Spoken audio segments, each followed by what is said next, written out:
I welcome you again. Dear listener, I invite you to come close and rest. Tonight, I take the Gospel of Luke into my hands. I bring it to the bedside like a lantern. I offer its words as a lullaby. I invite calm. I sit beside you. I watch the small rise and fall of breath.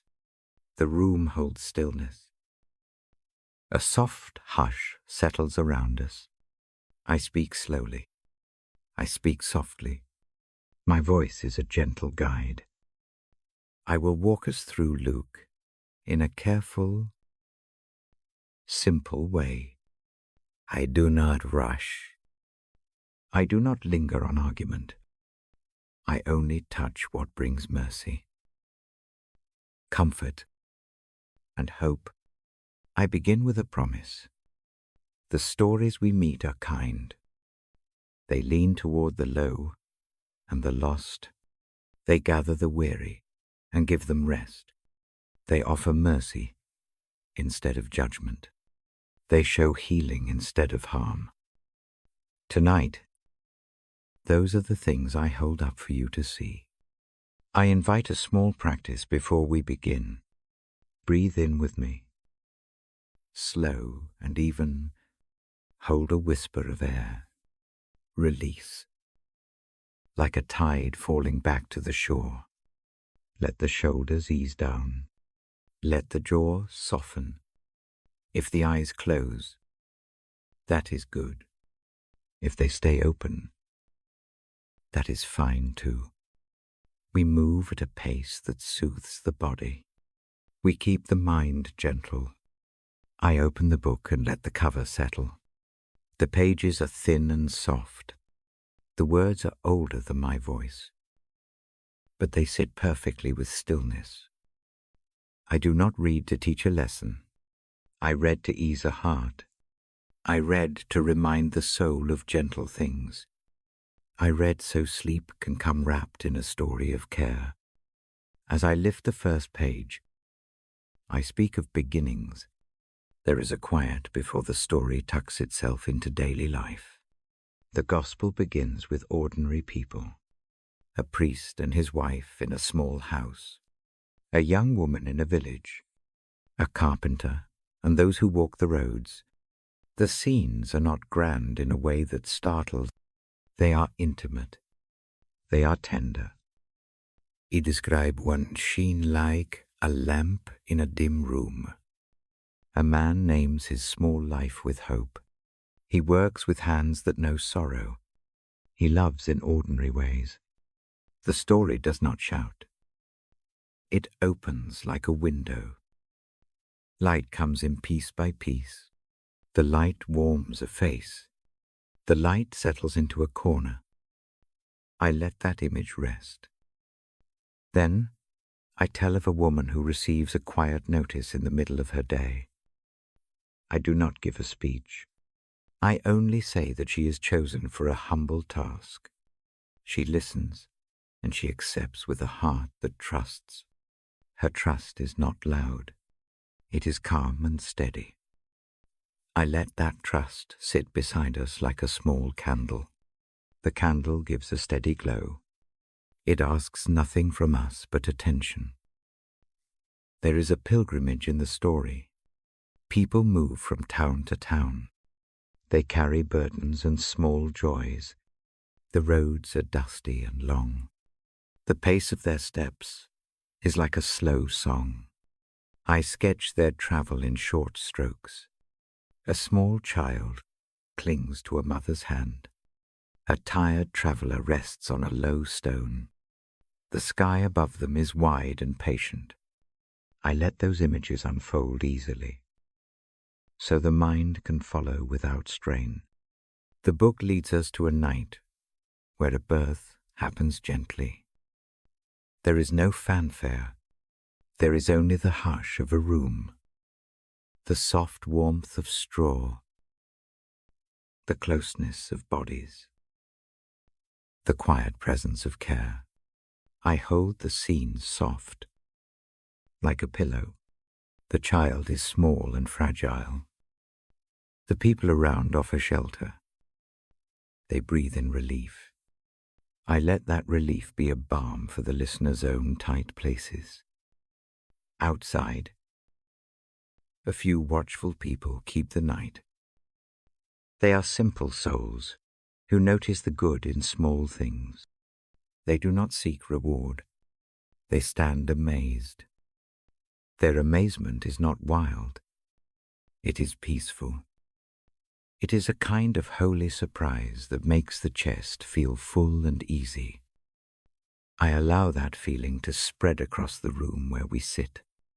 The story moves then to songs of praise that rise like quiet incense. Voices lift in gratitude. They speak of comfort for the lowly and food for the hungry. They do not argue or correct. They sing of reversal.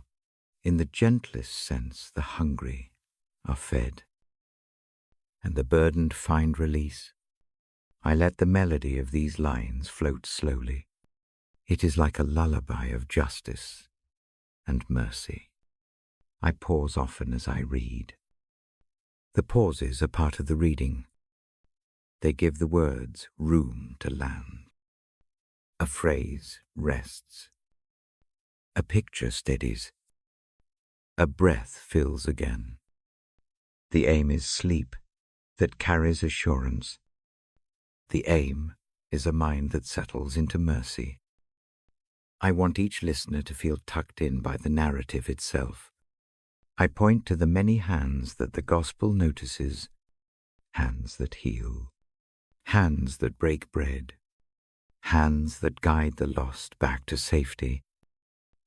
The hands do simple things, a touch on a fevered brow, a hand that steadies a step, a hand that prepares a meal. These small acts become the story's loudest language. They speak of care in plain ways. I tell of a teacher who moves among crowds, not to criticize, but to mend. He pauses, with a woman who was pushed aside. He notices a tax collector who is weary. He speaks to the hungry rather than to the proud. His words are not heavy doctrine. They are invitations to come close, to lay down burdens, to be restored. I present these moments like soft pillows placed along a long journey. The gospel is full of parables that open like windows. Each one sits in a garden of ordinary things: sheep, seeds, lamps, lost coins. They are small stories that contain warm truths. A shepherd leaves 99 to find one. A woman cleans until a coin is found.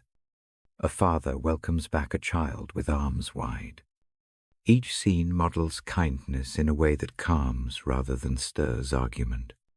I let the parables breathe. I speak them in short lines. I do not analyze the symbols. I let the listener rest in the image itself. The shepherd's care becomes a soft promise. The searching woman becomes a quiet vigilance. The welcoming father becomes an open embrace. These images feel like soft blankets for the mind. Much of Luke paints healing in steady strokes. Sickness meets touch. Blindness meets sight. The lame find footing again. But the most gentle healing is often invisible. A hurt pride relaxes. A lonely heart finds company. Shame softens into acceptance. I choose these subtle healings to linger over because they relate to the unseen wounds we carry to bed. Sometimes the gospel shows anger toward greed or harshness. Yet I do not dwell on fury. I keep the focus on mercy returned to the lowly. I aim to let the listener sleep with the net weight lifted. The narrative is a lamp that draws attention to the good that can return rather than the harm that was done. The evening in Luke is often full of meals. People break bread together. They sit close. Conversations flow without pretense. The table becomes a place of belonging. I paint those moments with warmth. I say there is always room at that table for a tired one. Hospitality becomes a core theme in my reading. It is a gentle kind of revolution, welcoming instead of excluding. I slow my pace further as I draw nearer to scenes of forgiveness. The words fall like soft rain. A story of a child who strays and returns fills the room with hush. The return is met not with sharpness, but with an open heart. The father runs to meet the child, and he does so without waiting for a long explanation. The action is immediate and tender. I let that immediacy comfort the listener. There is a directness in mercy that helps the mind unclench. I emphasize that the Gospel's heart is not to make us feel small, but to make us feel held. The way the stories unfold is kind to the broken. The path of return is not steep.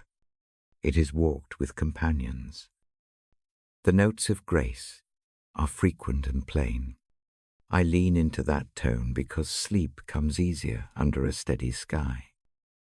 As I continue, I remind the listener that these stories are not distant. They touch the simple rhythms of our lives. A lost thing found in a house, a stranger shown hospitality, a heart turned back toward home. The Gospel uses ordinary life to reveal tender truths. That ordinariness is restful. It keeps promise within reach. I also touch on hope in small increments. Hope in Luke is not an abstract doctrine. It is a small light kept alive in ordinary acts. When a widow is heard, hope becomes practical. When a hungry one is fed, hope becomes immediate. When a weary traveler receives shelter, hope becomes a present comfort. I let these concrete gestures settle in the listener's chest. I do not attempt to solve the riddles of life tonight. I do not press theology or debate. The reading invites a surrender to rest. It invites trust in mercy. The stories refuse to be complex puzzles right now. They posture as gentle companions for sleep. My reading is steady and unornamented. I avoid long sentences. I choose short, plain lines. That way the ear can follow with ease. Each sentence is a step on a soft path. The path leads toward rest. It carries mercy at each bend. I sometimes pause to name a simple truth. The Gospel cares for the least. It notices the quiet places. It lifts the small to a place of dignity. The soft repetition of this message helps lull the mind. It creates a rhythm of assurance. We will journey through Luke slowly, across many nights. Each part will take a small portion. Each portion will be gentle and clear. I will not rush through the text. I will let scenes expand and calm. Tonight is only the opening. It sets the tone. It invites trust. It opens a small door into mercy. Before I settle in to read the first narrative in the next part, I offer a short benediction of calm. Lay down your cares, like a coat by the bedside. Let quiet wrap around the shoulders. Let the steady images from the stories rest like pillows under the feet of the mind. There is no need to carry the day into the dark. The Gospel offers a different burden, one that lightens rather than weighs. I close this opening with a simple invitation to rest deeper. Breathe in slowly. Hold for a soft count. Release the breath and let it fall. I keep my voice low. like a friend staying awake while a child sleeps. In the next part, I will begin to tell the first scenes in Luke more closely. I will trace the small events that bring mercy to a family and to a village. I will read with a gentle cadence, so each line can settle like a lullaby. For now, allow the quiet to grow. Allow the first images to nestle in. Sleep can approach on the back of a story well told. I sit with the book open and the light dim. I am ready when you are. I remain here, reading slowly for your rest, until the eyelids close and the chest finds even peaceful breathing. I hold the book lightly in my lap and breathe with you. The room is small, and the world outside is quieter now. I invite a posture that is simple and honest, a hand on the heart, a loosened jaw, a softening around the eyes. We make room inside for what comes next. Openness is like a window. I imagine opening it a crack. Cool air slips in. A thin veil of sound moves through the distant hush of the street. A small bird settling on a wire. Nothing rushes the space. The mind can stretch into that air. The story can find an entrance. I do not ask for a grand conversion. I ask only for attention that is willing. A willingness to be surprised by small mercies. A willingness to be moved by tenderness. I read with that same gentle expectation. The gospel calls for hearts that can receive. It often honors those who come without pretense. There is a steady rhythm to being open. First comes listening. Then comes a short pause. Then a small change of posture. It is not dramatic. It looks like a person who leans in. It looks like a child who tucks knees under and watches a flame quietly. The images in Luke favor those small moves. I name them softly as we go.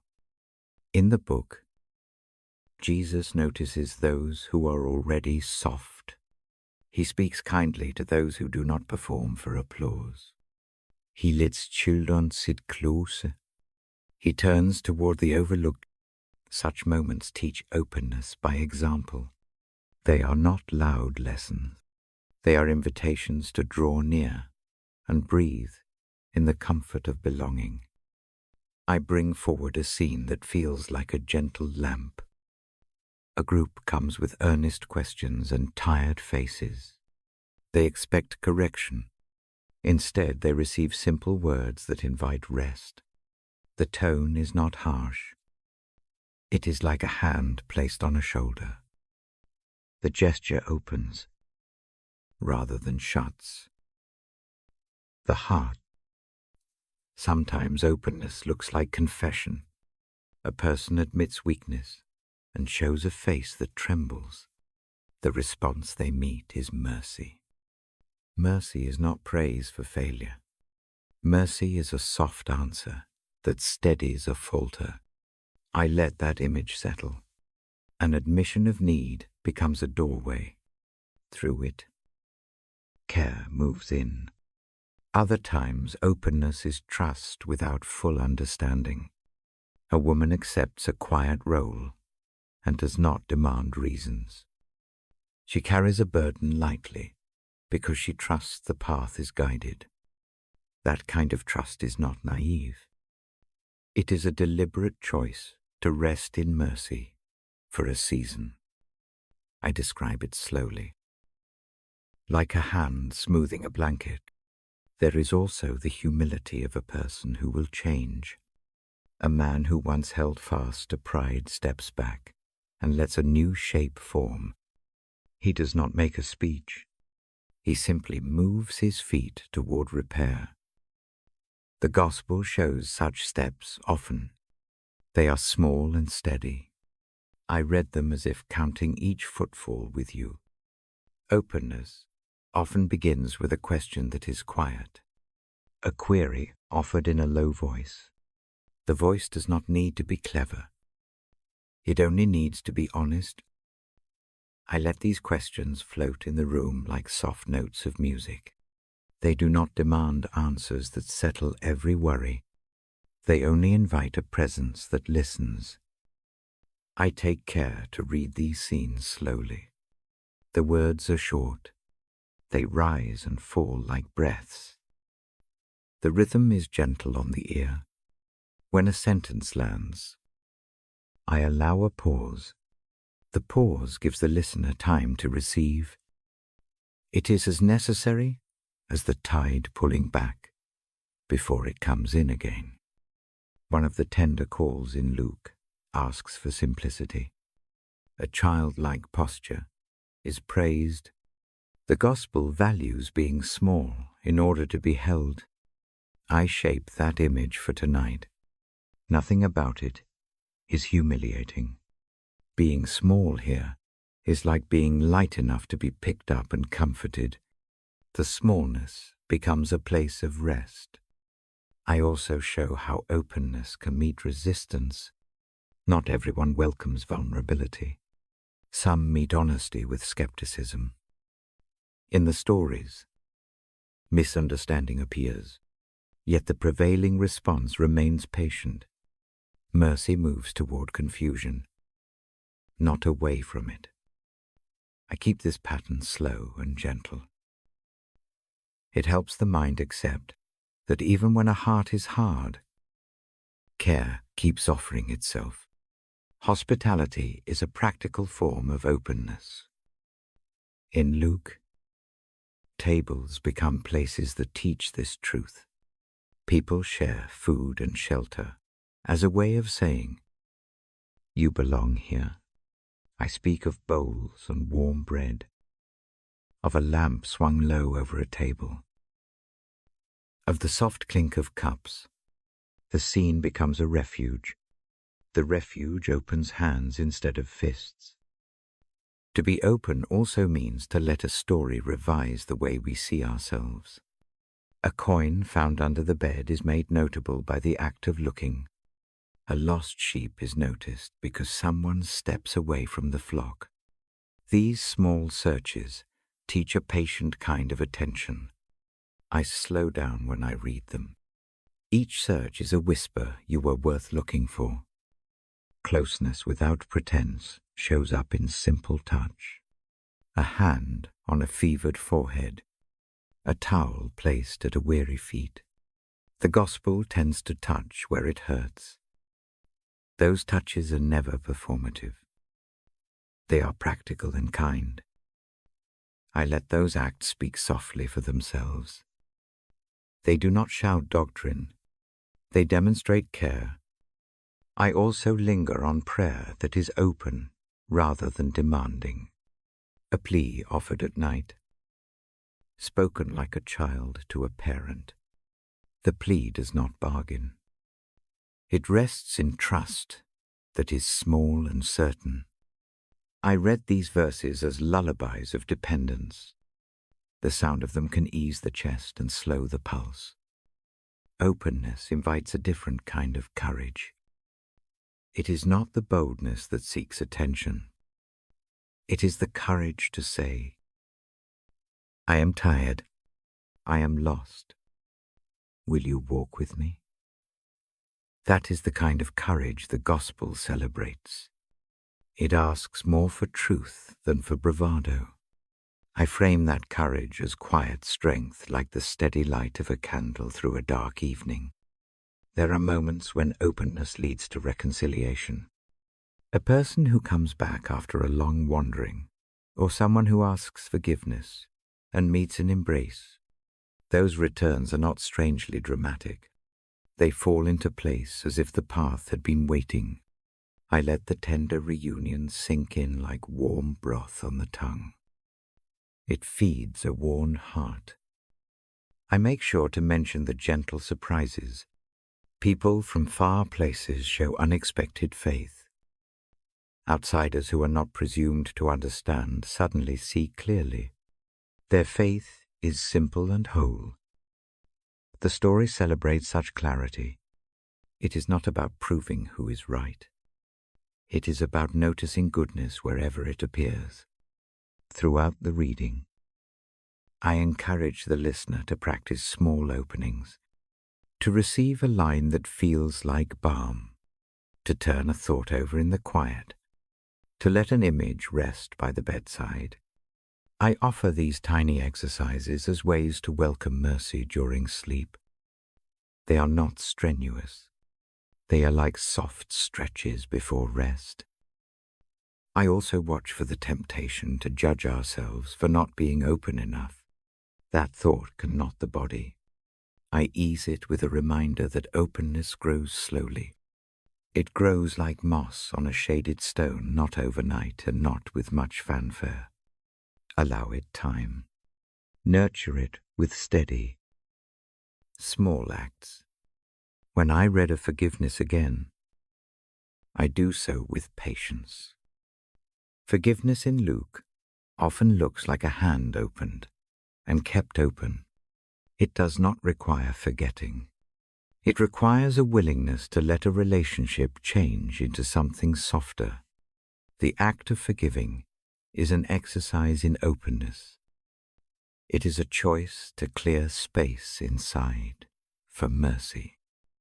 I invite the listener to imagine the gospel as a quiet house.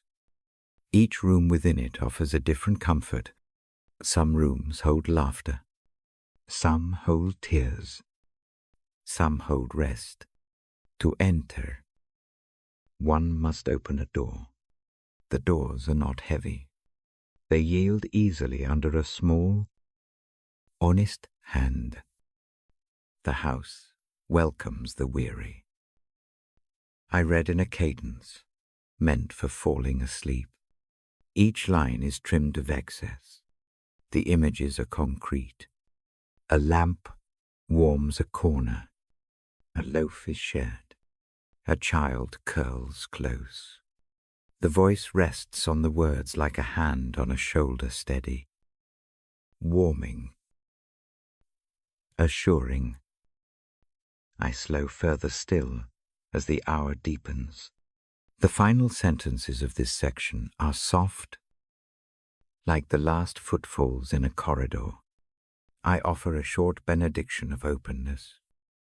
May the heart relax its guard in safe places. May the mind set aside its armor for a night. May a small, unafraid trust take root in quiet soil. I remind the listener that openness is never demanded overnight. It is invited gently. Each small yes matters. Each breath that loosens a tight thought helps. The gospel keeps offering these invitations without pressing. That steadiness is a comfort for the one who carries a heavy day to bed. Before I turn the page to the next scene, I pause and listen with you. The silence is full of ordinary sounds. The creak of a house settling. The soft murmur of a cooling room. The distant clock that counts slow seconds. Those sounds are part of the reading. They are companions. When you are ready, I will take up the first stories in the gospel proper. I will show how openness meets a town, a family, and a few travelers. I will let each moment arrive in short, gentle lines. For now, let the posture we have prepared hold. Let the small openings we practice remain tender and alive. Rest with the book near. Rest with the thought that mercy is a patient visitor. It awaits a soft invitation. Tonight, we offer that small invitation together. I keep the lamp low. I keep my voice low. I stay with you until sleep comes on gentle wing. I lift the book again and let the lamp lean close. Tonight I linger on a single thread. I name it for you in a low voice, forgiveness. I say the word slowly, like a patient bell. The sound settles into the room and loosens the jaw a little. A small fact rests with us. Forgiveness is a kind thing. It gives rest. I begin by imagining a road that runs out of a village and straight into sun. Dust rises in thin ribbons when feet move. A traveler walks away with a small sack. The steps are quick at first. Eager, the pace becomes heavier as hunger arrives. I do not hurry the scene. I let its length stretch. The dust underfoot becomes a way to measure time. Each grain knows a choice. Each grain remembers the weight of a pocket once full. At the road's end, the traveler finds an emptier place. The warmth of the day grows sharp. Pride becomes small in a stomach that aches. The mind tightens. Shame circles like a quiet bird. The traveler makes the long thought to go home. The thought itself is a careful thing, half hope. Half dread. I let the fear be plain. I let the hope be honest. Both feelings sit in the chest, pressing like a hand that will either help or hold back.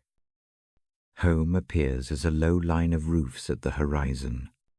The figure approaches with uncertain steps. The family courtyard breathes with familiar sounds, a dog lifting its head. A woman at the door. A bowl set out may be too small. I describe the scene slowly, the smell of stale bread, the shadow under the eaves, the small patch of garden with a few wilting herbs. The home is not grand. It is ordinary. That ordinariness is what makes the return possible. When the traveler crosses the threshold, something moves. An old grief meets a new breath. There is no long debate in the house. There is a quick, immediate motion, an embrace that bends the body. The forgiving hand is not full of words. It is a warm, returning pressure. I hold that image for a long moment. The contact brings a sinking chest up into relief. Forgiveness, in this telling, is less about the fine print and more about the hand that steadies. It becomes a place to breathe. I watch the household gather. People return to simple tasks. A pot is set back upon the fire. The air fills with the soft sound of utensils. The forgiving action shifts the room's rhythm. Voices that had been tense fall toward ordinary chatter. The world inside the home becomes gentle again. The listener can imagine easing into that scene like a worn shawl. The shawl warms more quickly than it did before. I turn pages slowly and find another small scene. A woman looks under lamps for a lost coin. The act of searching focuses attention in a way that is tender. The light catches on metal. The coin is a detail. Yet the search itself speaks of worth. Someone notices. Someone sweeps the dust aside.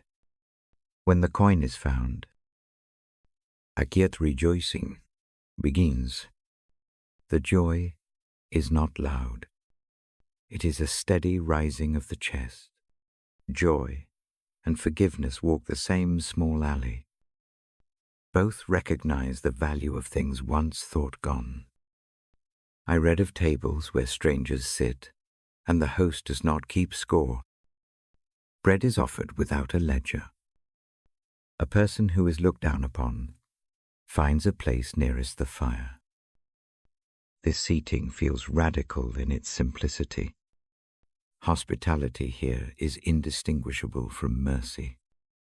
To be invited to a table is to be forgiven the loneliness that came before. I let the image of a warm loaf pass slowly. The crumb falls soft on the tongue of the imagination. I pause on a scene where a man who knows the law and rules meets a woman who has been pushed aside. He expects judgment. Instead, he feels the ease of a gesture that makes space, rather than a rule that divides. The moment is soft, not theatrical. The greatest surprise in forgiveness is its refusal to make a drama of guilt.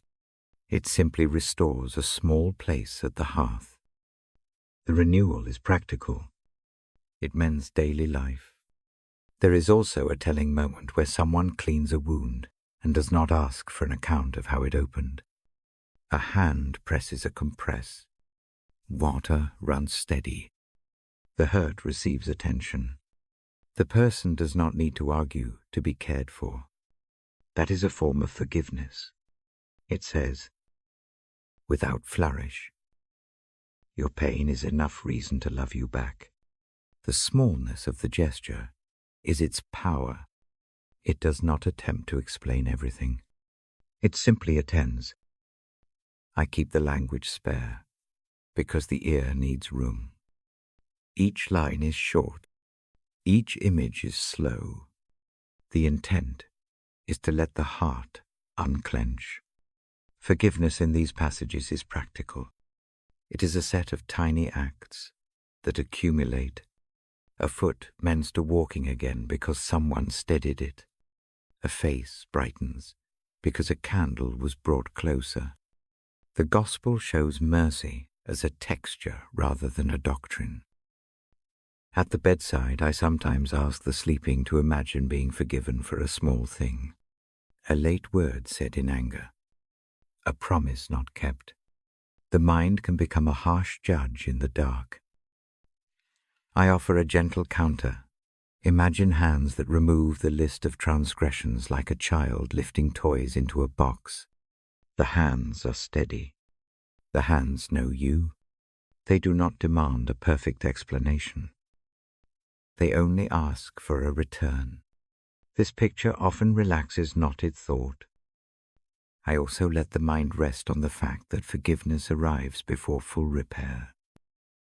It comes as a welcome before all the accounts are squared. That order is ancient and kind. Mercy often moves first.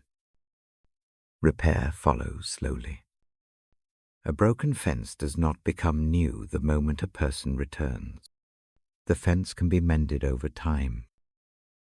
Together. Tonight I let the listener accept that first welcome. The work of rebuilding can wait until morning. For now.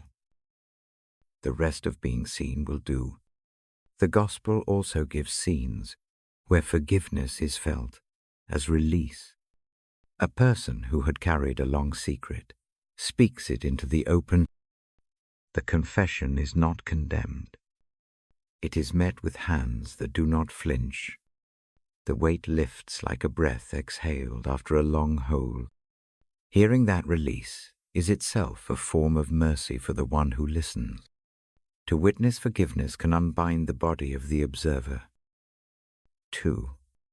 I read about a meal where debts are swallowed up, not as a punishment but as a recovery. The ledger of small hurts is burned under the pot. The warmth of the meal transforms small resentments into a shared flavor. That is how the gospel treats community. To forgive is to make the group whole again. It returns the broken to their place. That wholeness is not sudden or showy.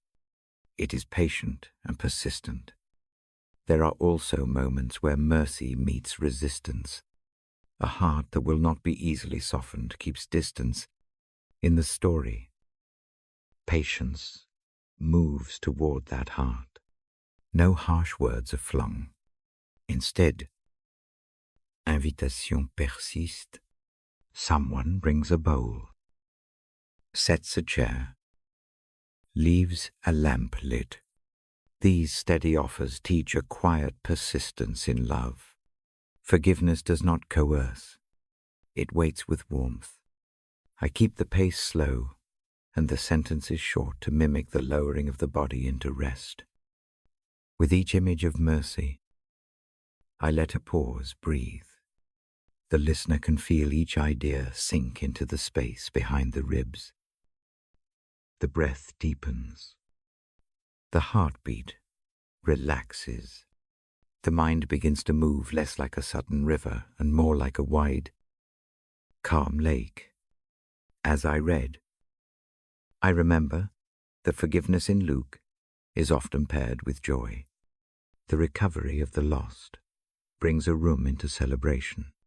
But the celebrations are not loud parties of music and trumpets.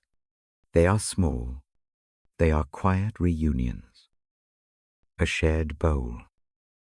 A song hummed under one's breath. The joy is a soft warmth that spreads over shoulders. It is a warmth that stays. I also speak of how forgiveness can be offered to oneself. The Gospel's mercy points inward as well as outward. A person who returns from a mistake can be gentle with his own heart. Self-accusation is a heavy thing. To let a hand lift that burden a little is part of the healing. I encourage the listener to try that small, shy kindness tonight. Speak a brief permission to sleep to the inward critic. Let the worn mind rest. In the telling, forgiveness is never a quick fix for all wrongs. It is a starting place. It creates a new table, around which life can be shared again. The scenes teach that being forgiven does not mean life becomes perfect. It means life becomes possible again. The path to repair can be long and tender. The first welcome is the necessary doorway. The stories also show forgiveness as creative. A lost sheep comes back and is not only found but celebrated with a new room saved for its warmth. The return changes the shape of the household. The salvaged thing becomes a reason to adjust. Mercy asks the space to rearrange itself. It welcomes the unexpected as a gift. Such creativity can be soothing. It reassures that a life rearranged can still be beautiful. I slow further and let a single image hold a hand wiping a face clean. There is no speech. The act is clear. Flesh is touched. The motion is slow. The face brightens. The world tilts toward ease. This is the Gospel's core teaching about forgiveness. It acts. It reaches. It restores with gentleness. Before I close this portion, I suggest a small practice to tuck into sleep. Picture a room in your mind's house. In the corner sits a small box. In it are things you carry that you do not need tonight. Sharp thoughts, replayed faults, the sting of a harsh word. Imagine setting them aside into the box. Close the lid. Place the box by the bedside. Allow the gentle knowledge that mercy keeps watch over that box. You do not have to resolve everything before sleep. Rest trusts in a patient goodness. I turn the page and let the lamp breathe a little lower. The reading tonight emphasizes that forgiveness is available in simple forms. It is an embrace, a meal, a steady hand. It is a welcome that arrives without a bill. The tone is quiet and unpressured. The listener can let these images settle like soft stones in a pocket. I end this section with a short, intentional invitation. Lay down the list of what you imagine you must repair tonight. Put the thoughts gently into the box. Breathe once slowly. Allow a small wave of mercy to pass through the chest. Hold to the image of a home where hands attend without asking for proof. Let that image warm the thoughts as sleep begins to come. When we meet again, I will move from these private rooms into the town square. I will show how forgiveness moves through a place where many lives touch. I will read in the same slow, careful voice. For now, let the calm of being seen and the quiet of mercy keep you. I stay with the book and the lamp until the breath deepens and the lids fall. I am here to read until sleep claims the room. I lift the lamp a little higher and let its pool of light warm the page. The night outside is wide and kind. My voice moves in small steps. I tell a parable that rests like a warm plate in the hands. A house prepares a feast. The oven breathes soft heat. The table is long and low. Bowls wait like small moons. Loaves sit in a pile. Crusts browned and sweet. Fingers of steam curl from a pot. The scene feels domestic. It feels familiar. It asks nothing grand. It only asks for company. Guests are invited. The invitations are plain, on open hand. A word said earlier in the day. Agwayed nod.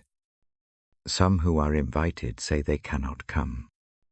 They offer reasons that sound sensible fields to tend, a new ox to test, a recent marriage that keeps them busy. Their refusals are small and human. They are not cruel. They are distracted. The seat remains empty. The host does not close the door because some decline. Instead, the door is opened wider. The house sends its servants to the roads. The call goes to the crossroads, to the lanes that lead out of town, to the fields where bodies stoop. The summons is gentle. It asks those who were not first thought of to come and rest. I describe the walking that follows. Feet move along in late light. A pair of worn sandals carry a woman whose hands know loss. A man with a crooked back comes steady. Slow as a hymn, a child, hair dusted with straw, runs without restraint. The travellers do not have polished seams. Their clothes speak of hard days. Their faces carry quiet stories.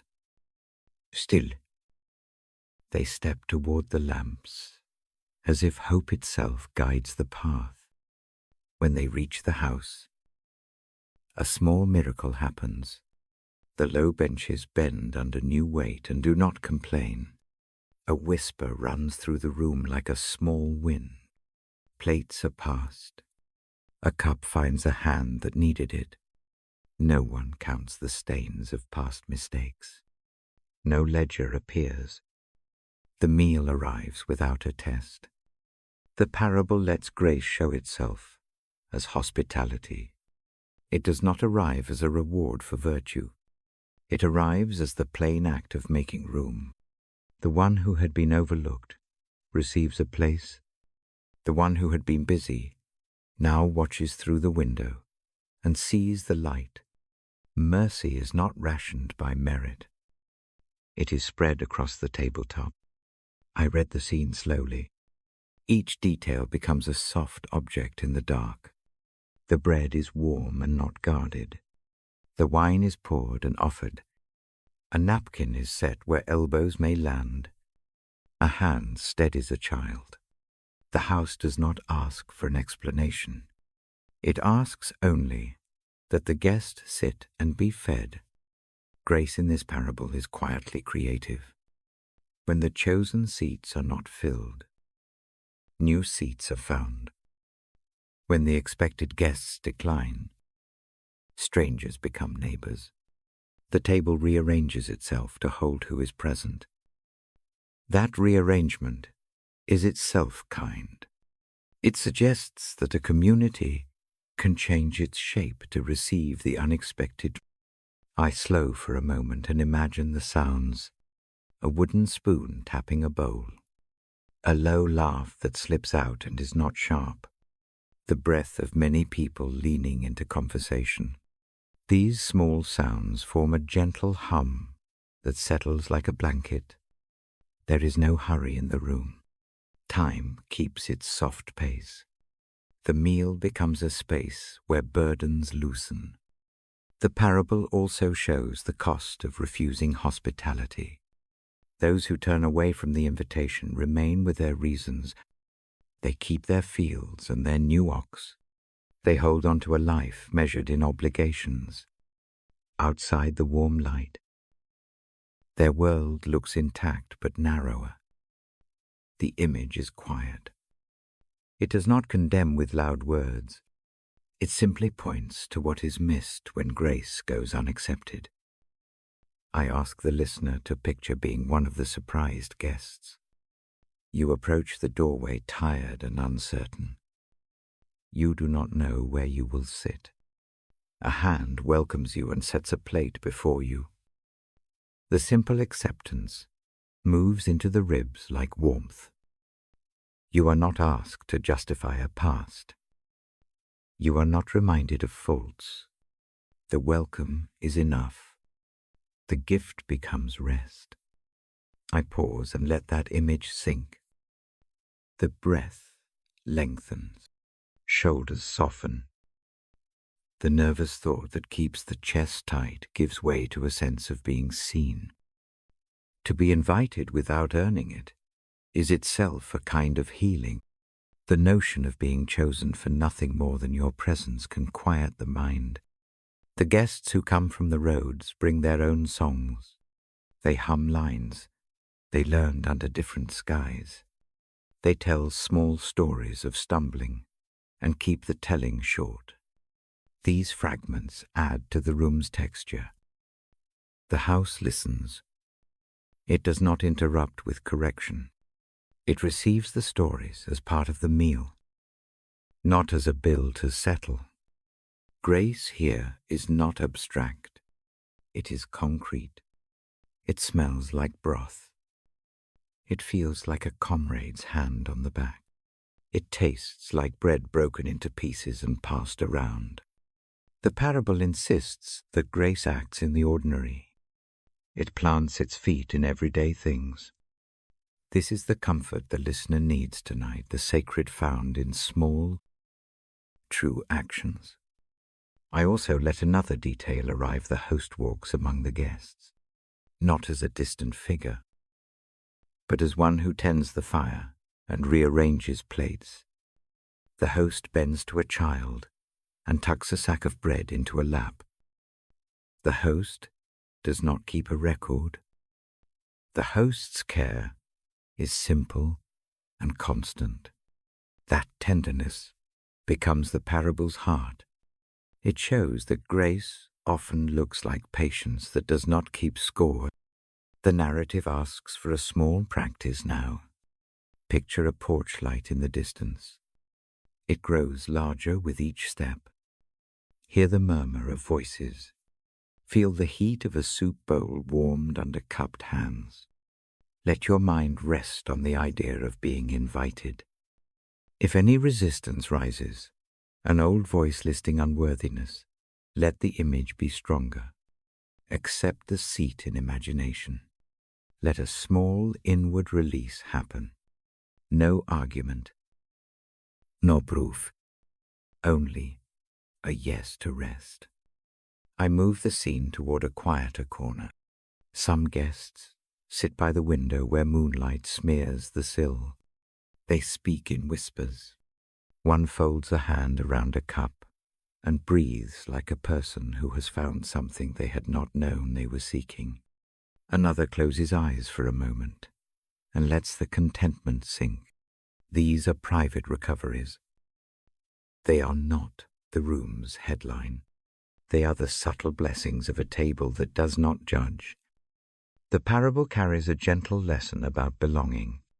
Belonging is not the reward of accomplishment. It is the design of a table set for many The house does not weigh guests on scales. It measures out portions with the same ladle. That evenness becomes a balm for those who have felt margins all their lives. The simple sharing undoes a sense of lack. I keep the sentences small to let the listener's ear gather the scene. The voice is steady and unfussy. I avoid heavy theology, because tonight the heart needs stories, not lectures. The Gospel's parable is practical. It asks the listener to receive a picture and let it rest in the chest. There is room in the scene for a gentle surprise.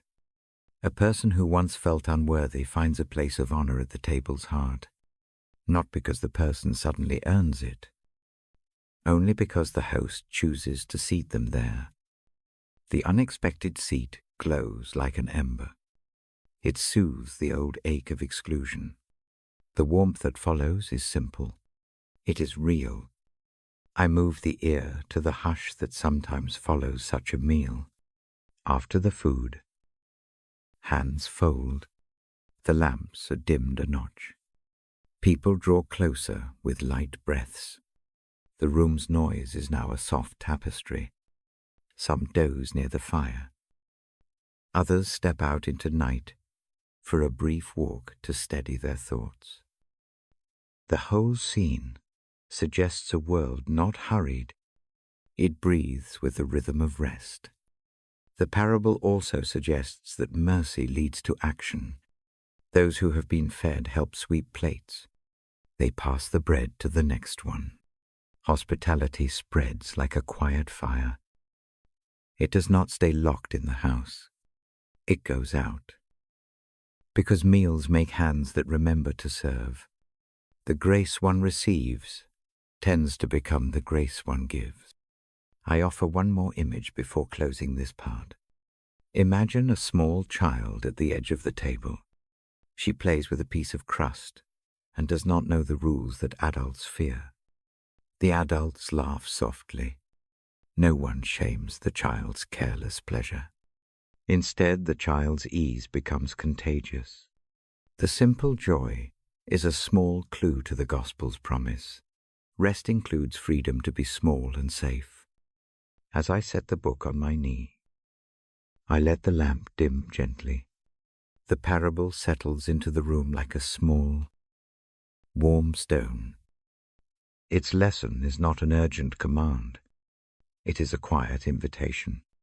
It asks the listener to consider that a place is held open for them. It asks only for a small acceptance. I end this section with a short practice to carry into sleep. Picture a table set in your mind. See an empty seat with your name marked by a small cloth. Imagine stepping forward and sitting down. Feel the warmth of the plate, the steadiness of a hand near yours. Let a simple peace come from being invited and being allowed to rest. Breathe in slowly. Let the breath fill the chest and fall out like tide. Let the image keep you company as the eyelids grow heavy. When we meet again, I will walk with you into the town square. I will show how this same grace moves outward into streets where many lives meet. I will read with the same slow rhythm. Tonight, the table remains at the center of the mind. Let its light ease tight muscles. Let its hospitality quiet anxious thought. I remain here, lamp low, voice soft, ready to read until sleep comes and holds the room. I sit with the book open and the lamp low. I hold Luke in my hands and feel the thin pages like quiet leaves. I remind you once more of a father who runs. He runs without measuring steps. He meets the child before all the words are said. The embrace is immediate. It covers the past like a warm cloak. The picture of that welcome lingers in the room like a soft light. Now I turn the page to another gentle picture. I breathe with the page. and let a new scene come in slow. It is a picture of a boat on a wide lake. The water pulls and pushes in long, patient breaths. The boat is small against the sky. It carries people who are tired from a long day. They close their eyes against the wind and let their shoulders loosen. The sky changes quietly at first. A cloud moves like a hand over the sun. The air tastes different. It smells of salt and rain and the cool of coming night. A hush falls over the water. Then a whisper of wind. The boat rocks more steadily. The oars dip and lift with a heavier rhythm. The world seems to tilt a little. Fear begins to move across the faces in the craft. Not a sudden panic. A tightening in the jaw. A hand that presses to the side of the head. The mind rehearses worst possibilities. The body makes small shelters. Storms are plain things. They test the steadiness of a frame. But storms also show what keeps a person anchored. In the story, the one who brings peace, sleep. The sleeper rests with an easy inward breathing. The sleeping is not stubborn. It is simply a deep, unafraid rest. The boat's occupants feel something odd. They look at the one who sleeps with a kind of wonder. The sight itself calms a small fear. At first, it offers a question: what is this courage that allows sleep in such weather? I read the scene slowly. Each sentence is short. The rhythm is like gentle wave. The sleeping presence is a lamp in the story. It does not shout in the storm. It hears, and it acts. A single word moves across the water, and the wind listens. The surface smooths as if it remembers how to be still. The waves fold toward rest. The fear in chests begins to loosen. I let that picture stay with us. Imagine the boat beneath you. Feel the wood give a little underweight. Hear the creak of ropes and the soft slap of water. The sky presses down, but not without mercy. Somewhere near the stern, a figure breathes in steady, even rhythms. The breath is a slow metronome. It draws a space inside for peace. I do not tell this as proof. I do not use it to win an argument about cause and effect. I keep it as a gift. It is an image that holds a promise. Presence calms the waters about us. The promise is simple.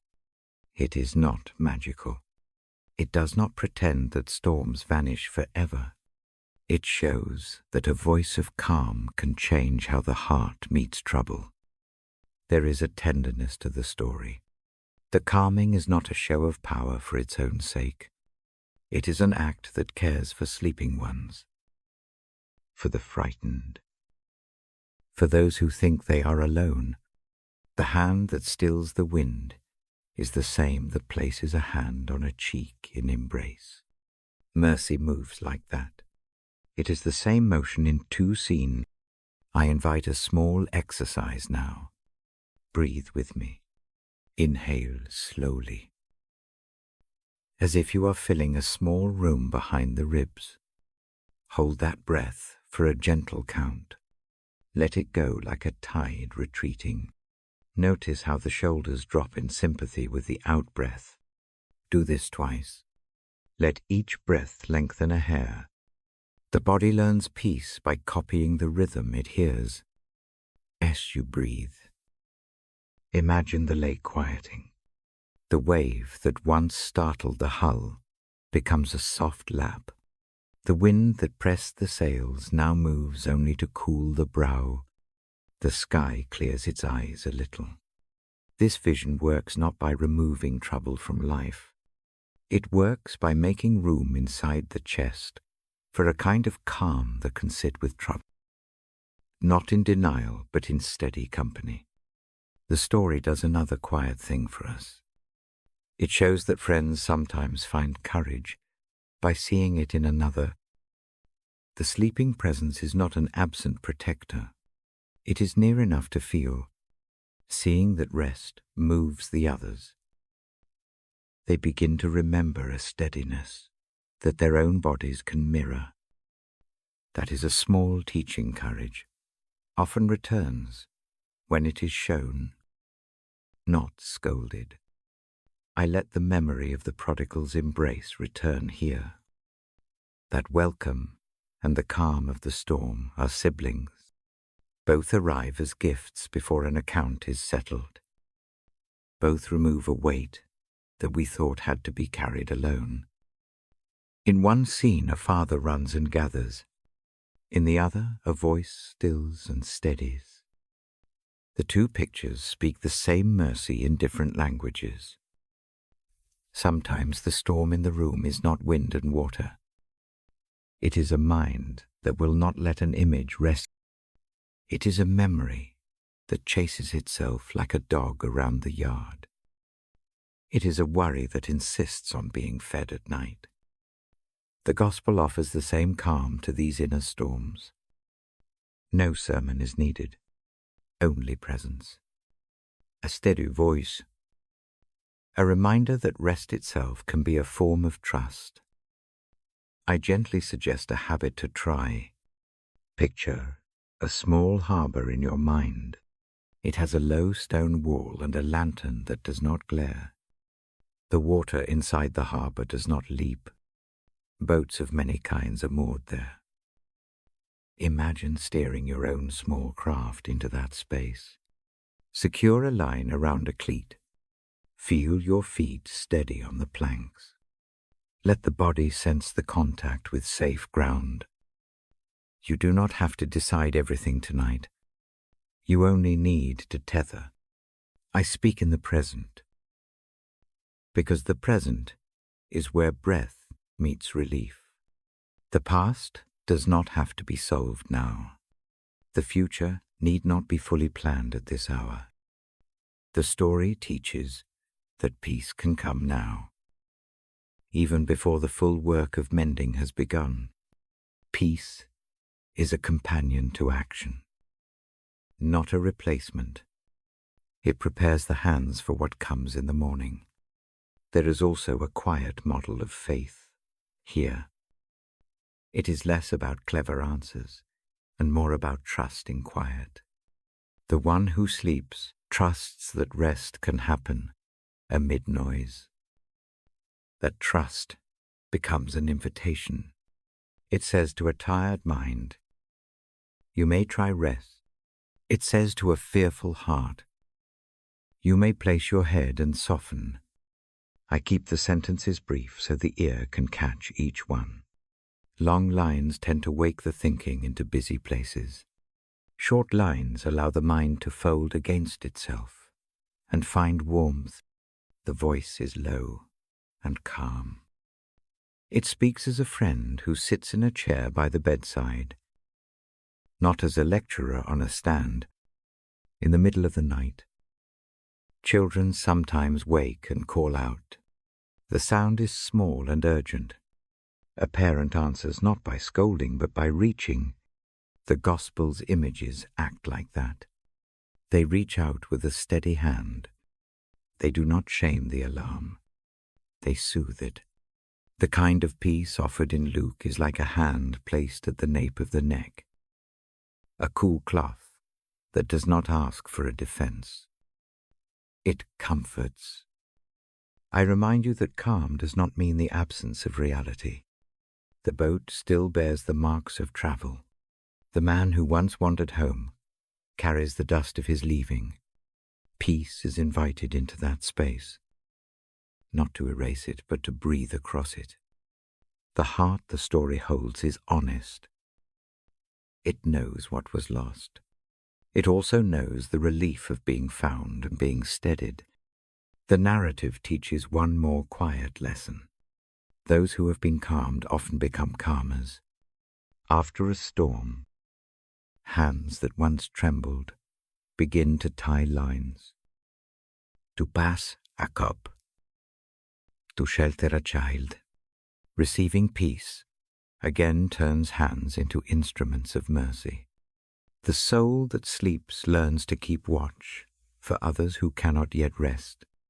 As a reader, I choose these images because they settle bones. I choose them because they do not demand a long answer. They invite a small practice. They ask only that you look inward like a harbor and allow a line to be cast. They are stories that give permission to lay down the list of duties, at least for an hour. I also speak of company. You are not alone in the boat. Even in the night, there are hands near. The gospel often shows care as shared labor. Someone soothes. Someone tends the flame. Small tasks together can ease great anxieties. Community in the story looks like a shoulder offered without counting the cost. Before I close this part, I offer a brief exercise for the eyes closing now. Put one hand over your heart. Feel the steady rise and fall beneath the palm. Count 3 gentle breaths. Each in-breath fills the chest with a quiet that remembers the story. Each out-breath releases one small worry into the water. Imagine the ripple fading into soft darkness. Now breathe normally and imagine the boat eased into a harbor. The lantern throws a small circle of light on the plank. The wind comes as a lullaby. The waves wash the hull with a sound like a quiet clock. Stay with that image a moment. Let the soft sameness of the water copy itself in your breathing. I end with a simple invitation. Lay your day beside the bed like a coat. Do not carry it through the night. Let the story stand as an open hand that receives the burden. Sleep can enter like rain. It does not demand explanations. It only needs a room that is warm and a chest that is willing to pause.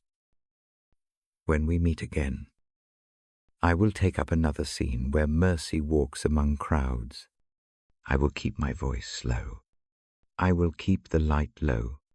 For now, rest with the picture of a calm sea and an embrace that meets you on arrival. Imagine a hand steadying your shoulder. Let that steadiness be enough. I remain here, reading until your breath is easy and the night settles. I lift the book into the lamplight and let the page warm. I name tonight's thread, simply forgiving others. I hold Luke 6:37 inches, my hand like a small lantern. Its light is plain. It asks a little. It gives a lot. I begin softly. There is a sentence there about not measuring others with a harsh ruler. Another line asks that mercy be returned in kind. These instructions are plain and direct. They do not come as a rebuke.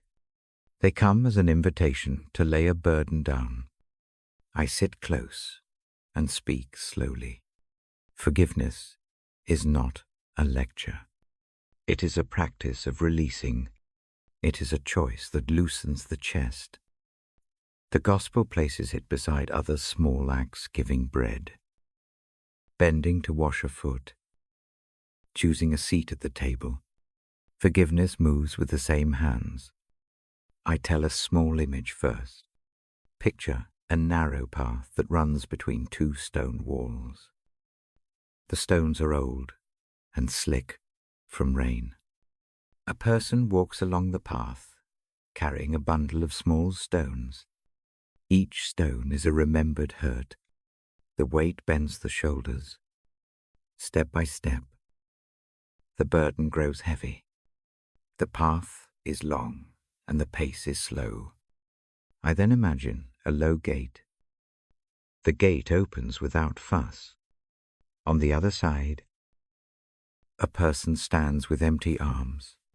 That person does not demand the reasons for the stones. The offer is plain.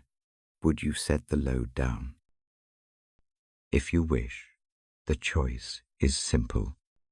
The stones do not vanish by magic, but the back straightens, the breath deepens. I read that image to you because forgiveness often starts with an emptying. It is not forgetting. It is not excusing harm without care. It is the act of setting down the pile that presses the spine.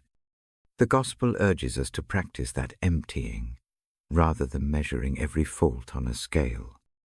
I move now to another quiet picture. A neighbor keeps a list. Names and slights fill the columns. The list warms like an ember until it becomes a hearth of resentment. The list is consulted each time a hand reaches in friendly fashion. The heart tightens. Conversation grows careful. In a nearby house, someone practices another way. A person tends a small garden.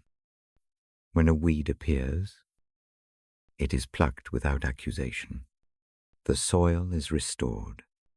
The rows fill with quiet green. That practice becomes how life moves. It models forgiveness as a tending, not a ledger keeping. The gospel prefers gardens to ledgers. There is a parable in the book that moves me each time I read it. It speaks about a debt and how a hand wipes a slate clean. I do not read it as a legal fact. I read it as an image of mercy. Forgiveness appears as a hand that clears the table and invites one to eat. The meal that follows proves the newness is possible. Tonight, that image can be a balm. I keep my sentences short so the ear can follow without strain. I describe small acts because small acts build the room in which sleep lives. A word softened in passing. A phone left silent. A text that never escalates a back and forth. These are the practical ways forgiveness arrives in ordinary life. I also speak of the stubbornness of anger. It tastes strong at first. It feels righteous, even protective. Yet when it sits close all night, it hardens. It pulls the sleep away. The gospel does not shame such feelings. It only offers a different route. Forgive. It says, so the heart may rest. Forgiveness does not always slide into reconciliation. Sometimes the safe thing is to forgive inwardly and keep a prudent distance. Mercy can be present without immediate reunion. The act of forgiving may simply be the quiet statement, I will not let this wound define my nights. I offer a small practice now. Place one hand over the chest. Imagine a small bowl on the bedside table. Into that bowl, you place one small stone for each grievance that still feels warm. Do this silently and without hurry. Each stone makes a tiny sound as it drops. The bowl fills. When it feels heavy enough, imagine setting the bowl outside the door, under a gentle sky. Picture a light breeze taking the warmth from the stones. You do not have to reconcile every wrong tonight. You only have to set them somewhere safe. I breathe with you as I say this. The breath is slow. Inhale. Hold. Exhale. Let the shoulders fall like a cloth sliding down. The small ritual of placing stones is not magical. It is practical. It trains the hands to let go. I keep returning to images of tables and meals because hospitality and forgiveness walk together in Luke. To be welcomed back to a table is to be forgiven in a way that touches the body. It is not theory. It is a bowl placed near the hand. That concrete presence often undoes shame faster than any speech. There are times when forgiveness looks like quiet endurance. A neighbor speaks sharp words. The pulse quickens. The first reflex is to return sharpness in kind, but another path appears. A slow inhale, a measured reply that does not escalate. Later, when anger has cooled, a gentle reach to mend is possible. Mercy acts over time. I tell of a woman in the text who searches a house for a lost coin. Her care is steady and persistent. When she finds it, she does not hold the lost thing at arm's length. She sets it beside the others and moves on. The search and the gentle setting down teach patience and return. Forgiveness often looks like that search. It finds what has been lost and replaces it gently. I move to the harder images. Sometimes the harm is deep. It is not easily set aside on a tray. The gospel knows this. It does not minimize pain. It names the need for care, for boundaries, for time. Forgiveness does not always equal forgetting. It can exist alongside careful repair. It can be the steady beginning rather than the final state. I read slowly because the ear needs room to accept tough truths. A line about not judging the neighbor is not a call to naive trust. It is a reminder that measuring others tightly increases the burden on both sides. When judgment is loosened, conversation can begin again with cleaner hands. I show a small practice for those restless. With a list of judgment, imagine a scale in the mind. On one side sits a memory of harm. On the other sits a quiet phrase of release. The balance need not tip all at once. Begin by placing a pebble of release on the lighter side. It is a small thing, or a team. More pebbles may be added. The mind learns new measures. I speak of mercy as a generous habit. When awakened in the night by a replayed grievance, try this name, one small thing of the other's goodness, remembered honestly. Hold it for 3 breaths. The thought will not erase the pain. It will make room for 2 truths at once. Our hearts can carry more than a single story. I read a passage that asks forgiveness to be practiced publicly and privately. It is easier over time. Practice begins with small acts. A phone call, a brief note, a loaf brought to a doorstep. Sometimes the forgiven one is not ready. The giver of mercy learns to wait and to keep the light on the table. I do not ask for sudden heroics. I ask for steady smallness. Forgiveness grows from tiny decisions repeated. A choice to let a cutting remark pass. A choice to answer a question without edge. A choice to remember the child who once laughed with the person who now hurts. These are the slow threads of a tapestry that returns a house to warmth. I urge a simple breathing exercise to carry into sleep. Breathe in for 4 counts. Hold for 2. Exhale for 6. As the air leaves, imagine one small grievance leaving with it. Picture that worry falling into soft grass. Repeat 3 times. The heart learns by repetition. There are nights when the mind protests an act of forgiveness with righteous questions. How can I forget? How can I pretend it did not happen? The gospel offers no invitation to pretend. It invites the weary to step out of cycles of retribution. It offers a grace that begins with a willingness to stop feeding the feud.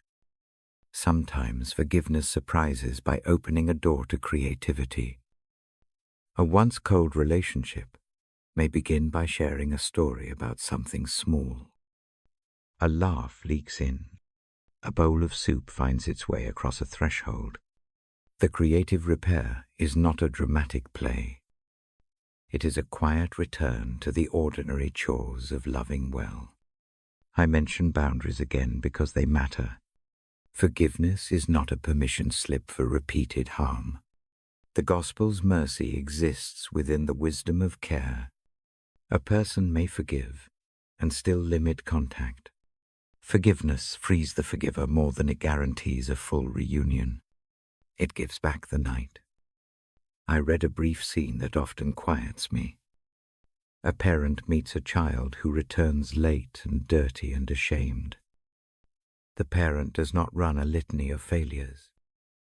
The response is a cloth and a fresh dress. A slow word offered without accusation. The child is allowed to sit and breathe. This small domestic mercy models the mode of forgiveness. The Gospel shows practical, immediate, tender. I keep my voice low as the sentences fall. The ear prefers this cadence in the dark. The Gospel's instruction about not judging and forgiving is given like a lullaby. It is not a demand. It is a hand that steadies the brow. Before I close, I offer a final practice to tuck into the sleep that is near. Imagine a small ledger in your mind. On one side, write the names of those you carry with hard feelings. On the other side, name one small act of kindness you once witnessed from that person. No matter how small, read the two lists side by side. Let the kindness sit beside the hurt, then fold the ledger and place it in the bedside drawer. Close the drawer gently. Tell yourself, for tonight, the drawer is closed. This is not a cure-all. It is a way to stop sharpening the hurt in the dark. It is a practice that allows breathing between thoughts. It loosens the jaw. It cools the pulse. It trusts that mercy can begin in small, steady moves. I end this section with a soft invitation. If there is a face you must forgive, set down the stones. If there is a list you keep, tuck it away. If there is a place where safety requires distance, keep that distance gently and still forgive inside. Mercy is large enough to hold caution and kind enough to offer rest. When we meet again, I will take another strand from Luke and let it slow into the quiet of the night. For now, let forgiveness be a small lamp by the bedside. Let it ease the shoulders. Let it soften the breath. I stay with the book and the lamp until the chest steadies and sleep settles like soft rain. I lift the book and let the lamp lean close. Tonight I name the thread simply the presence of God. I hold the phrase from Luke like a small lantern. Angels announce a peace that reaches earth. The announcement is not a shout. It is a steady bell that rings low over sleeping field. I picture a plain night. A field breathes under a wide sky. Sheep breathe in rhythm with the grass. A few shepherds sit near a low fire. Their faces are lit by the coals. They do not expect marvel. They expect cold and the slow passing of hours. Then something shifts in the dark. A light arrives that is not the lamp or the fire. It settles like a hush. I do not speak of thunder and spectacle. I hold the gentle moment. A light brightens the air around the shepherds. They feel it more than they measure it. They do not rise in panic. They receive a calm. The gift is a phrase about peace on earth and a tenderness for the poor and the small. The line rests in the night like a promise. It is not an argument. It is a presence that comes close. I read in short lines, so the ear can follow. The presence of God is not only a great event, it appears in small things. It sits beside the bed. It stands near the stove. It bends to touch a fevered brow. The book shows presence in the hush after a door closes. It places a hand on the shoulder of the frightened. These are quiet arrivals. They steady the chest. There is an image that keeps returning to me. A stable is small and warm. Straw folds under a newborn body. A mother breathes slowly. The light above is thin and soft. When I trace that scene, I do not climb into doctrine. I stay with the senses. The air smells of hay and the slow warmth of bodies. The child's chest lifts and falls. Presence appears as the steady breathing of those near. To sit and watch that breathing is to know that God is not distant. God is near the small and the low. I invite a practice now. Lay a hand on the chest. Feel the rise and fall under the palm. Count each breath like a bead. 4 counts in.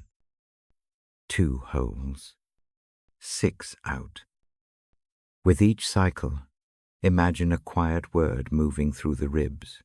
You are not alone. This is not a test. It is a comfort. Let the phrase move with the breath. Let the image of a small lamp in a stable hold you. Repeat slowly 3 times. The body remembers calm through rhythm. Presence often speaks in peace. The angels offer a promise of peace to a world that is not peaceful.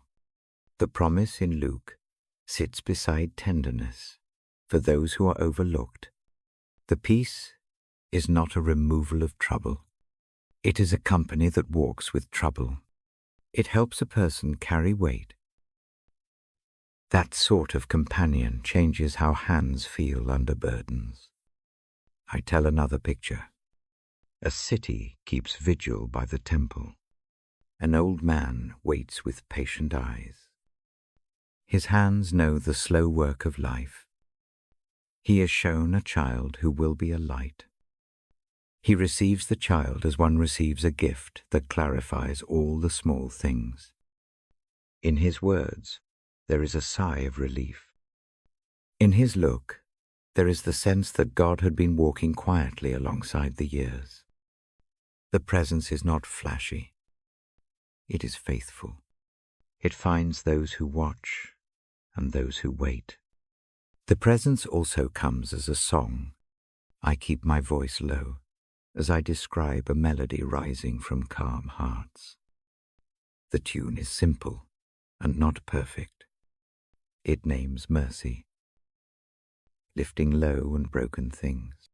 Listening to such a song is restful. The notes are short. They fall like soft rain. They settle on the mind like a blanket. I show how presence changes storms. We saw the calm on the lake earlier. Here I return to that image for a moment. A voice speaks, and the wind listens. The speech is not loud.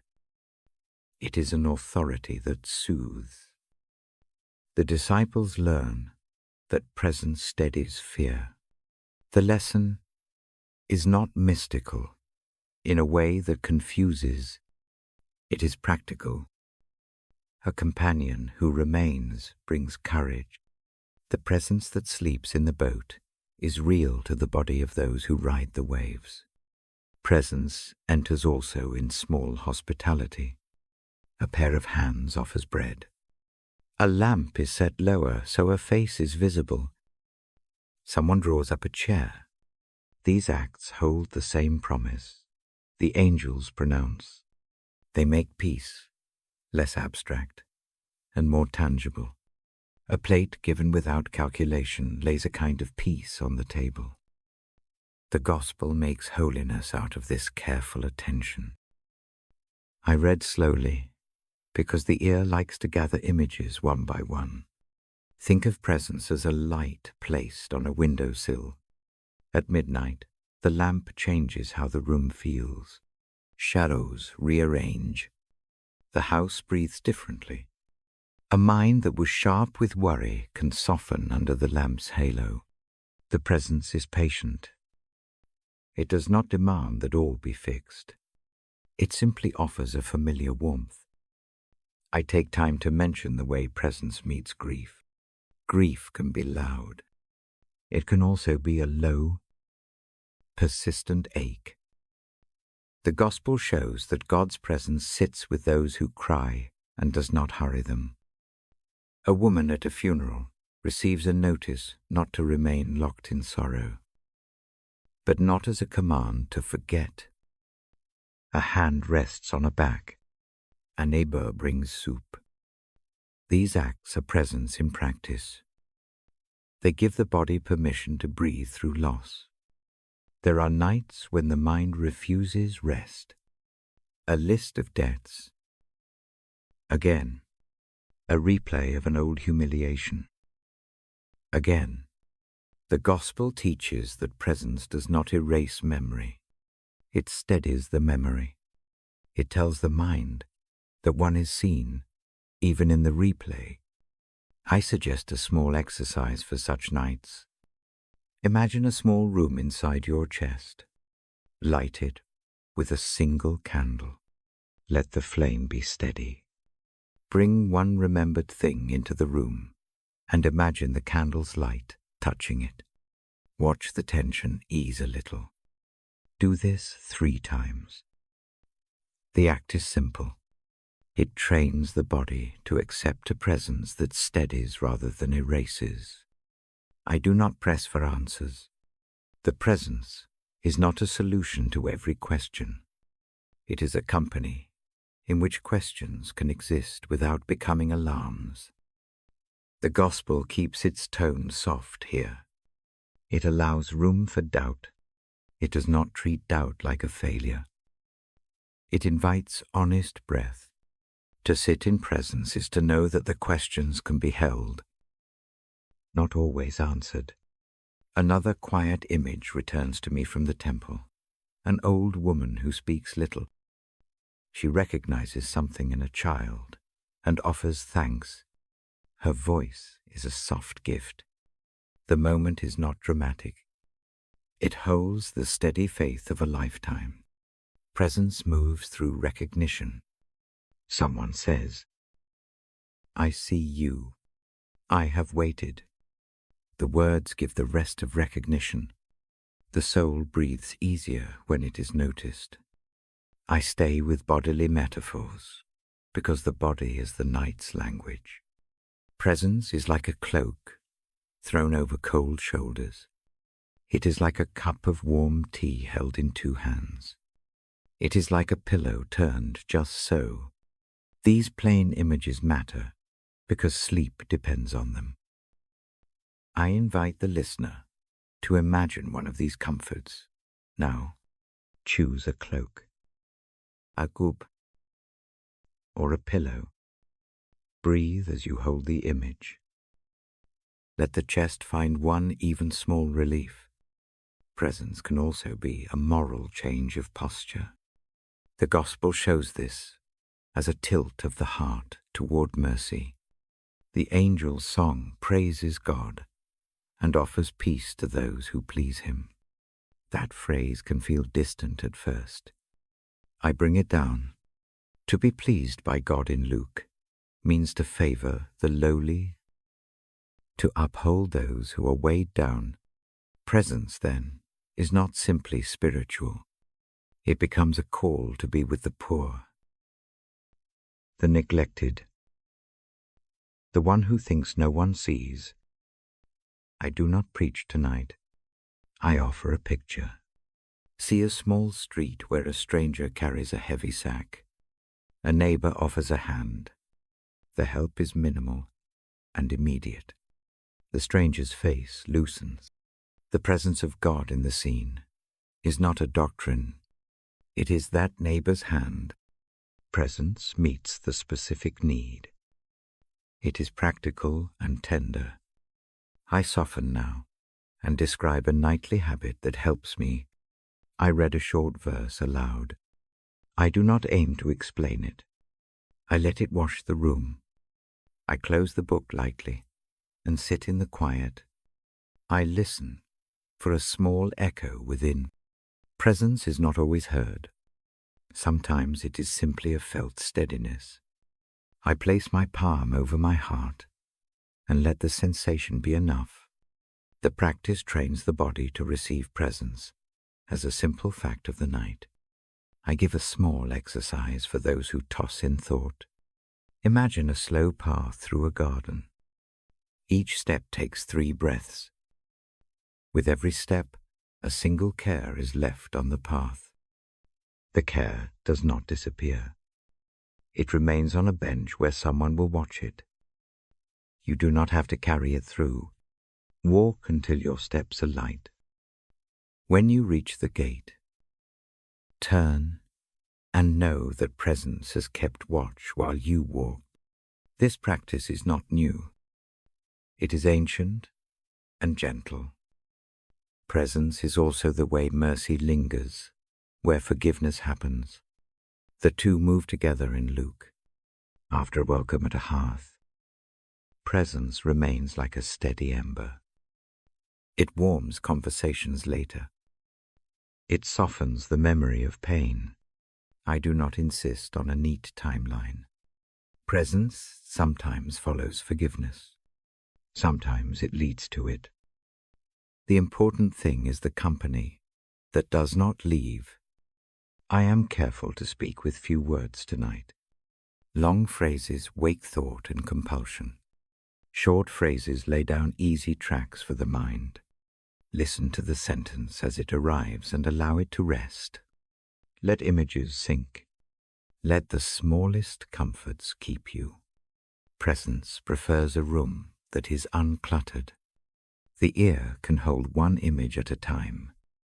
Before I close, I invite a short scene of Thanksgiving. Picture a small light at the bedside. See the faces of those who have shown you kindness this week. Let one image come slowly. Breathe into the image. Offer a silent word of thanks. The thanks is not a ledger. It is a way of marking the presence that moved through your life. Gratitude trains the eyes to notice the steady hand in small things. I lower the lamp more. The page cools. The voice falls toward sleep. Presence is not a loud celebration. It is the slow pulse under the ribs. It is the hand that rests near the shoulder. It is the stable lamp and the harbor light. It is a promise that the night need not be faced alone. I end with a brief invitation. Lay down the list you carry. Place a hand on your chest. Breathe slowly. Imagine a small lamp that keeps watch on your bedside. Let the image of the stable, the lake, the temple, and the neighbor fold together into a single assurance. You are seen. You are held. You may rest. When we meet again, I will take up another thread from Luke. I will keep the voice low and the images small. For now I remain here with the book and the lamp until breath deepens and sleep comes. I stay with the presence that has been near to all these scenes. I read for your rest, and I will read until the night holds us both. I settle with the book on my knee and a soft light near the page. Tonight, I lean into a quiet line from Luke. It tells of a life that moves. It speaks of one who walks the roads and does not own a home to sleep in. The detail is small. It sits like a pebble in a palm. I turn it over with care. I do not quote the line. I simply let its image walk into the room. A man who goes town to town, a life shaped by travel, no fixed roof above the head, no bed made permanent. The detail might unsettle at first. It also gives permission. It says rest is not only a place, rest can be a way of being. I speak softly. I read the gospel like a lamp held low. The story does not push a heavy doctrine. It offers a pattern. I will trace that pattern with short, plain sentences. The pace is slow. The aim is rest. First, imagine a road at dusk. The horizon collects the last light. Feet move along. The traveler carries a small bag. It holds just what is needed. The load is modest. The steps are steady. The world becomes a strip of gentle motion. The traveler learns to trust the ground underfoot and the hands that meet on the way. Next, picture a door opened by a stranger. A warm hearth waits for a time. The welcome is not for always. It is a shelter for the hour. The guest sleeps and wakes. By morning the path calls again. The traveler leaves with a full belly and a steady pace. The continuity is not a house. It is the thread of kind encounters. I pause on this because it matters for the heart at night. Many carry a wish for a place to anchor, a roof, a steady pillow. The gospel shows that peace can arrive even when permanence does not. The peace lives in the ways we are held on the road. It depends on small mercies, not only on brick and beam.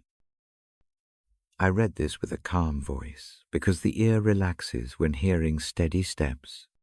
The rhythm of the text is like walking. Here the short phrases mix with breath. The images land without demanding answers. They simply settle. There is a tenderness in the image of a life in motion. The traveler notices more. The eyes catch the shape of a face in a crowd. The hands that reach are remembered. A stranger's cup offers more than refreshment. It registers as belonging for a night. These small moments teach a way to sleep when nothing seems fixed. I offer a small picture to hold. Imagine making a bed inside your chest. It is not a real bed. It is a soft readiness. You lay down your worries like a folded cloak. You tuck up the edges of old anxieties and smooth the surface with a palm. The mind learns to picture a place it can return to, one that travels with you. That inner bed is portable. It does not need a roof. Now a simple exercise. Breathe slow with me. Inhale for 4 counts. Hold 2. Exhale 6. Repeat. As you breathe, picture the road. Let each out-breath place one small burden into the traveler's sack. Do not force the contents out. Just imagine them resting there beside the other things carried. The sack grows heavier in image, but your shoulders learn to rest anyway. The mind notices that burdens can be contained without collapsing the whole journey. I read this gospel line not to make transience a virtue for its own sake. I read it to show how faith often teaches rest as trust. Faith allows rest where the conditions are not perfect. It offers a secure presence rather than a secure house. When a man rests in a borrowed room, the comfort is real, even if the room is not permanent. That fact is a small mercy for a tired mind. There are nights when a listener worries, that resting without certainty is foolish. The gospel does not pretend the world is always safe. It shows vulnerability. It models a courage that is tender. To sleep without a guarantee is not a reckless act. It is a trusting of the hands that meet you along the way. I tell you about a village inn. It is small. The mat in the corner is thin, yet the air inside hums with voices that do not judge. A gup bass. A stranger's story is heard. Such places practice hospitality like a craft. They teach that rest can be made ordinary. We do not need a grand house to know warmth. A lamp and a shared bowl will do. I paint another image, a night under a tree. Stars are steady. A cloak makes a pillow. The wind presses a soft song. There is a freedom in such sleep. It strips sleep of excess expectation. The body learns to settle on what is present. The heart finds a rhythm that is not dependent on a mortgage or a plan. Again. Short sentences. The ear follows. The body echoes. The breath slows. The scene becomes a gentle resource for late hours. There are also tender examples in the gospel of people who host. They do not ask the traveler to justify past mistakes. They simply set a chair and offer bread. Hospitality in these stories is an act of faith made concrete.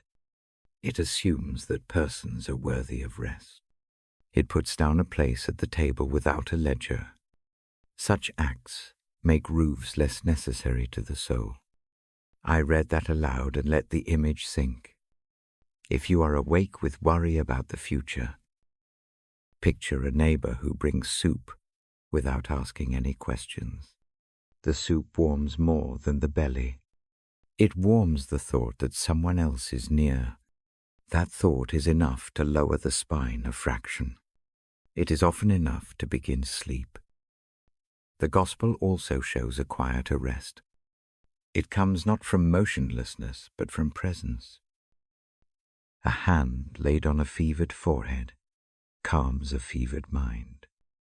A voice that listens without fixing offers rest. Rest in faith is often the presence of someone who does not run from the hard things. They remain near even when life is unstable. That presence becomes a shelter as dependable as a house. I offer a practice for those who cannot stop making plans in the dark. Before sleep, name 3 small things you did to care for someone that day. They can be tiny: a text sent, a door held, a smile offered. Speak them softly in your mind. These acts are like small stones that make a path. They remind you that the work of care is already happening. They show that you belong to a chain of kindness. The memory of being useful often quiets guilt and fear. I keep the tone gentle because rest is not earned by performance. The Gospel's traveler did not achieve rest by checklist. He found rest in trusting movements and in the hands that steadied him. That is the lesson I fold into this night. Sleep is not a reward for perfection.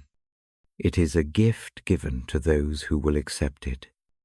There is a delicate mercy in the story of no permanent place. It teaches humility. It does not demand control. It whispers that life might be less about securing everything and more about noticing what arrives. This lesson is not an abstract lecture. It is a practical easing of shoulders. Consider a small nightly ritual. Place one object on the bedside that reminds you of a safe encounter. Maybe a coin. Maybe a pressed leaf. Maybe a note someone once gave. When worry arrives, touch the object. Let the fingertips tell the mind that you have been held before. The memory of past gentleness beckons the body. into rest.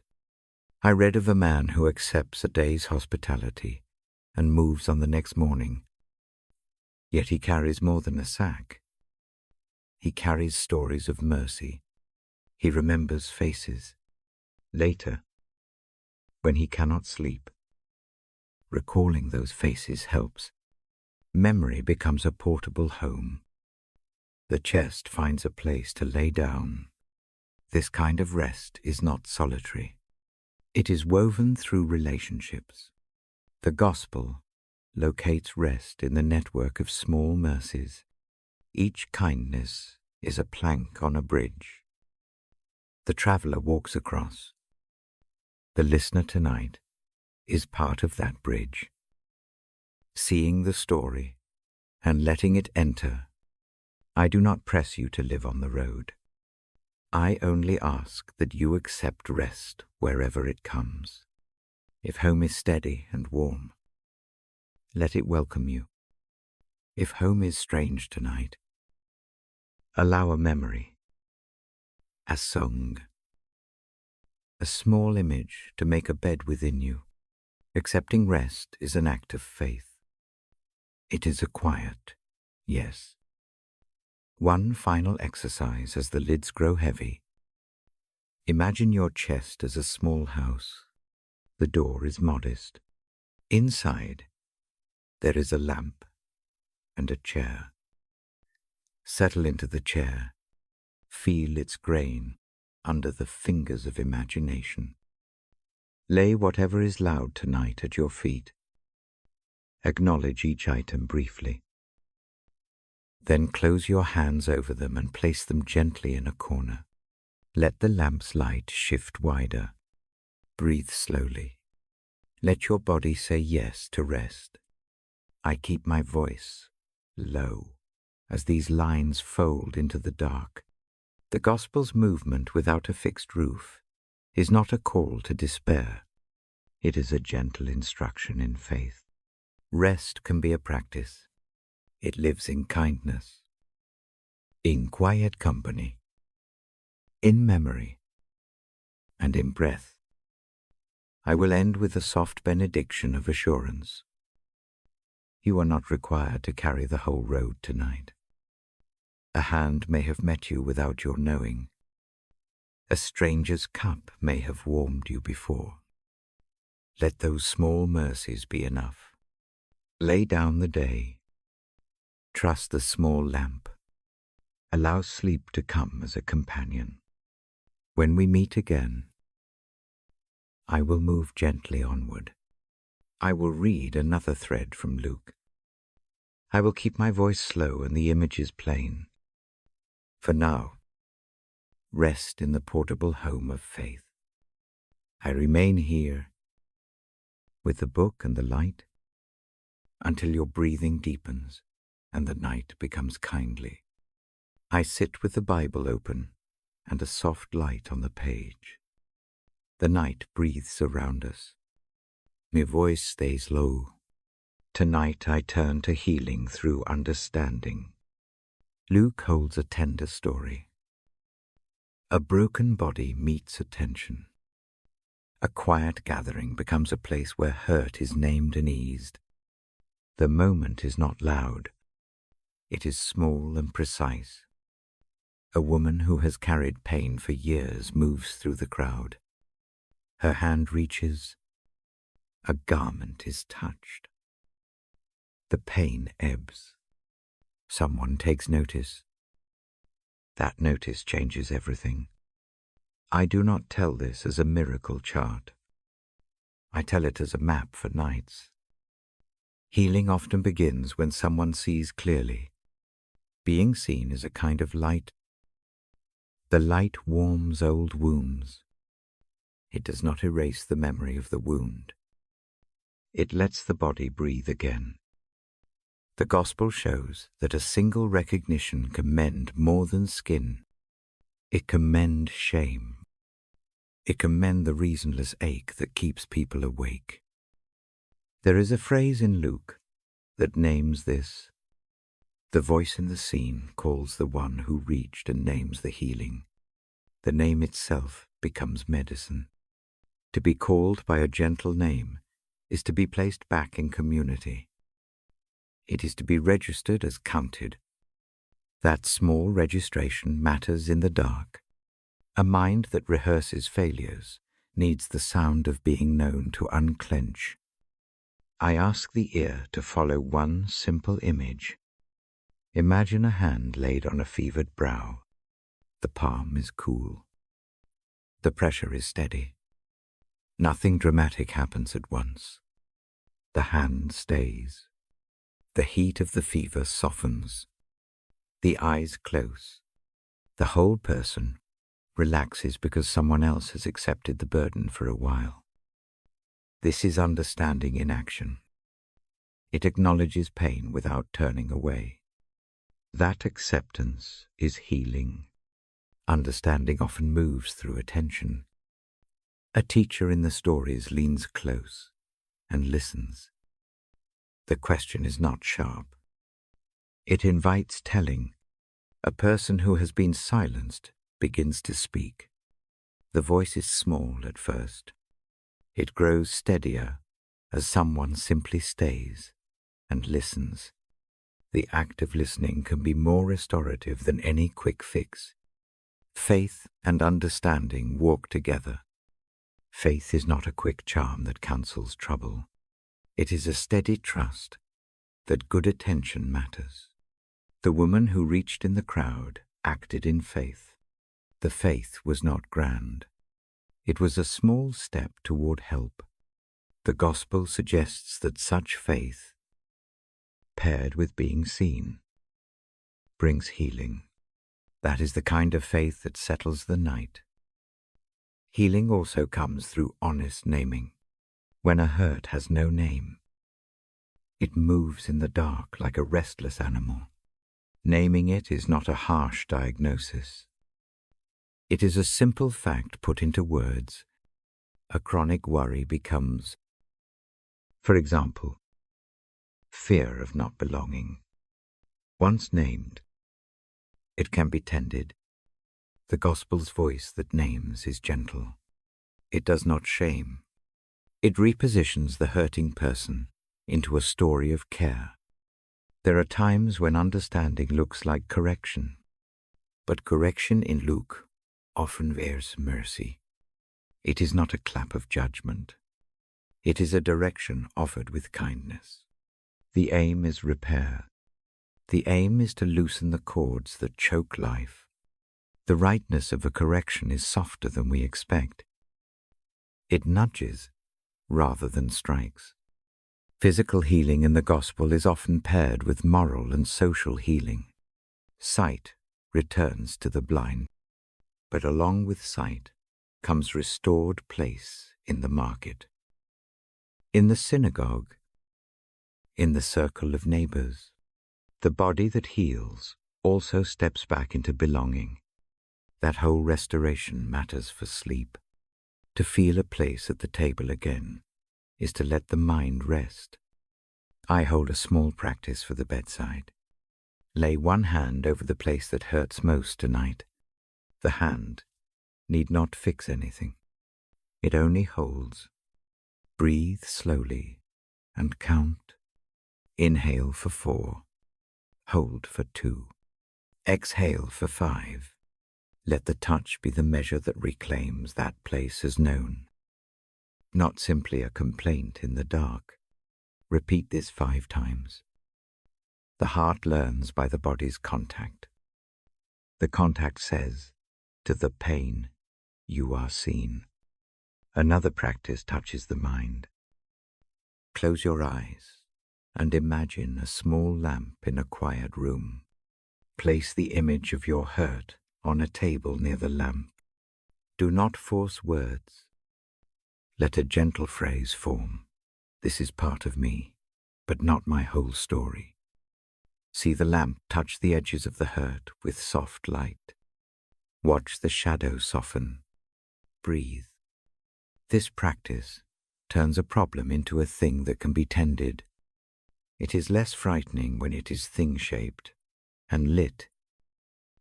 Understanding that heals reaches outward as well. Think of a neighbor who has spoken harshly, instead of adding a sharp word. Try a brief offering a cup of tea left at a door, a quiet question about the day.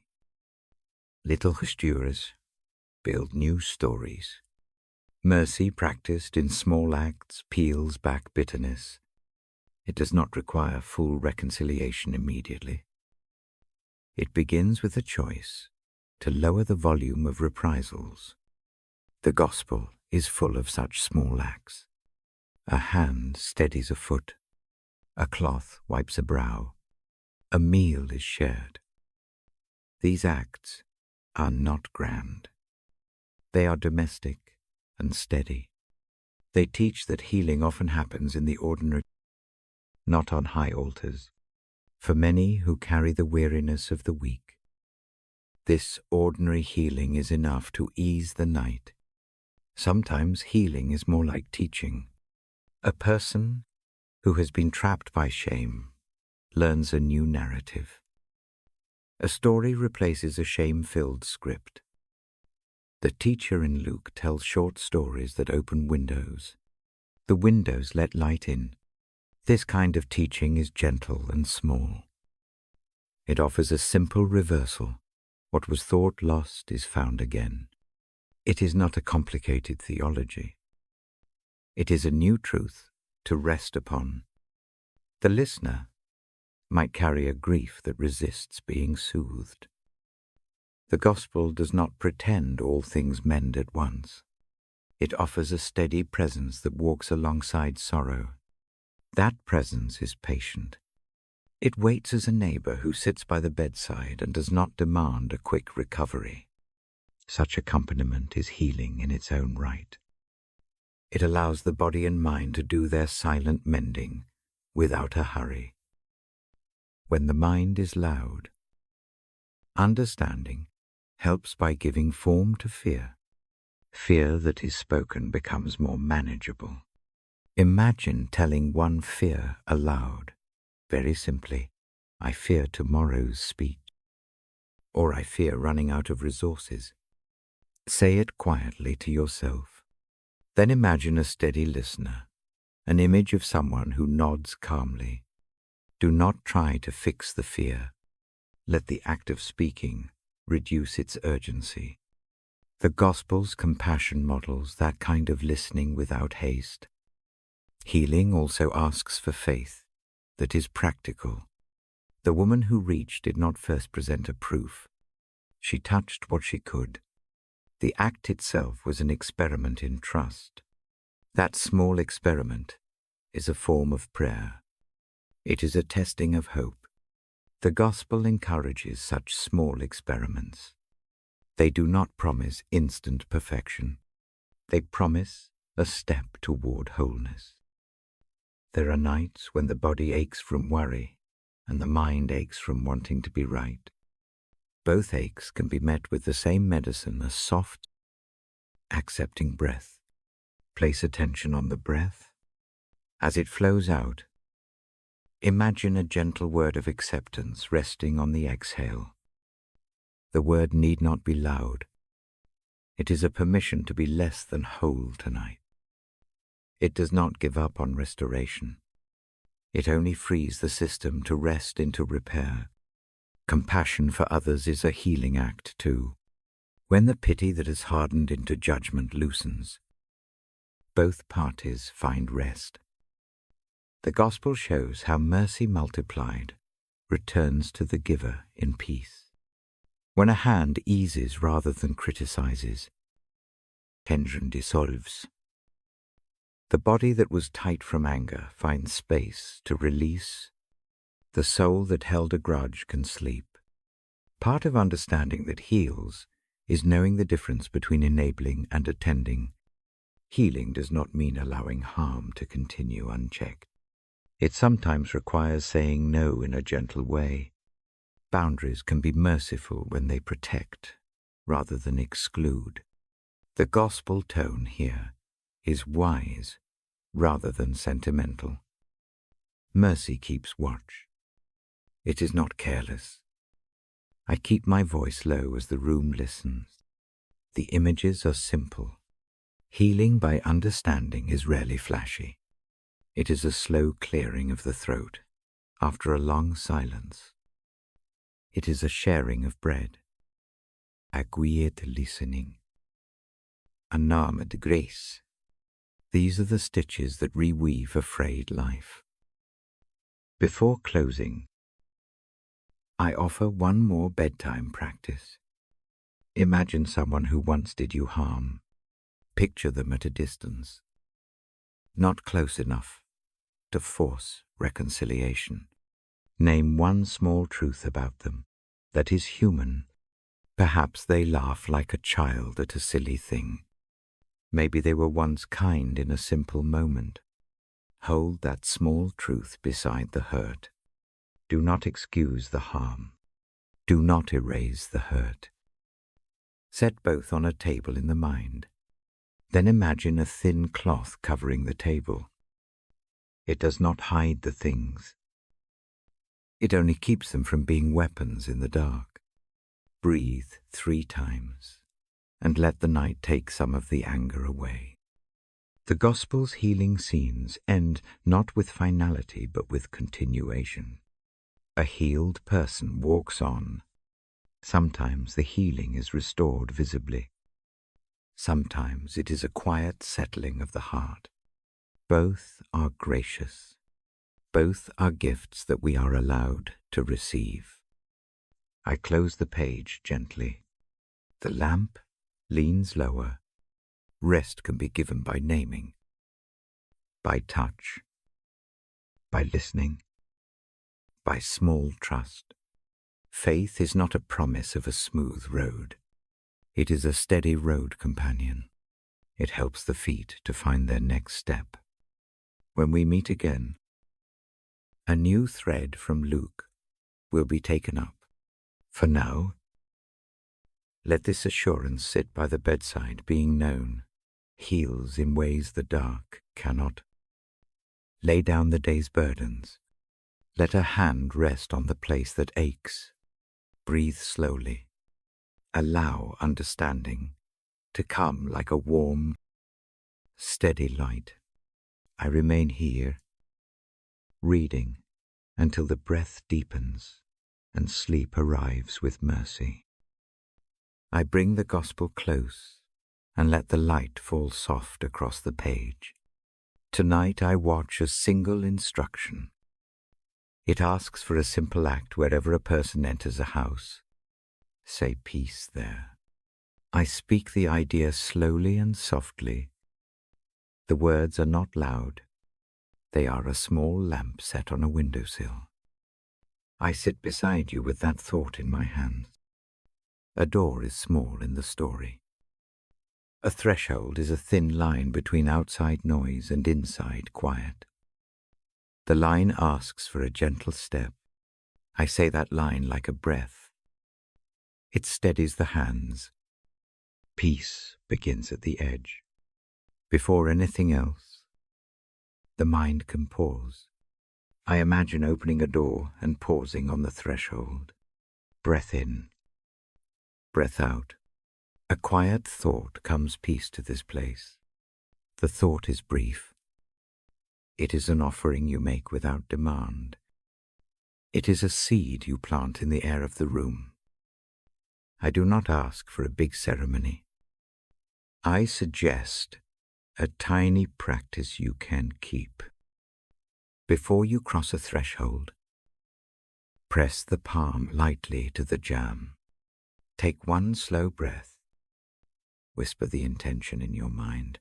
This room may be quiet now. Let it be so. The gesture is small. A body learns by touch. The hand remembers softness. The mind follows. This piece is both outward and inward. When I speak it, I send it towards the corners of a room. I do not expect the corners to answer. I simply let the wish be. It moves like a small warmth. It is present without being pushy. Think of a house in the Gospel where strangers sit at a table.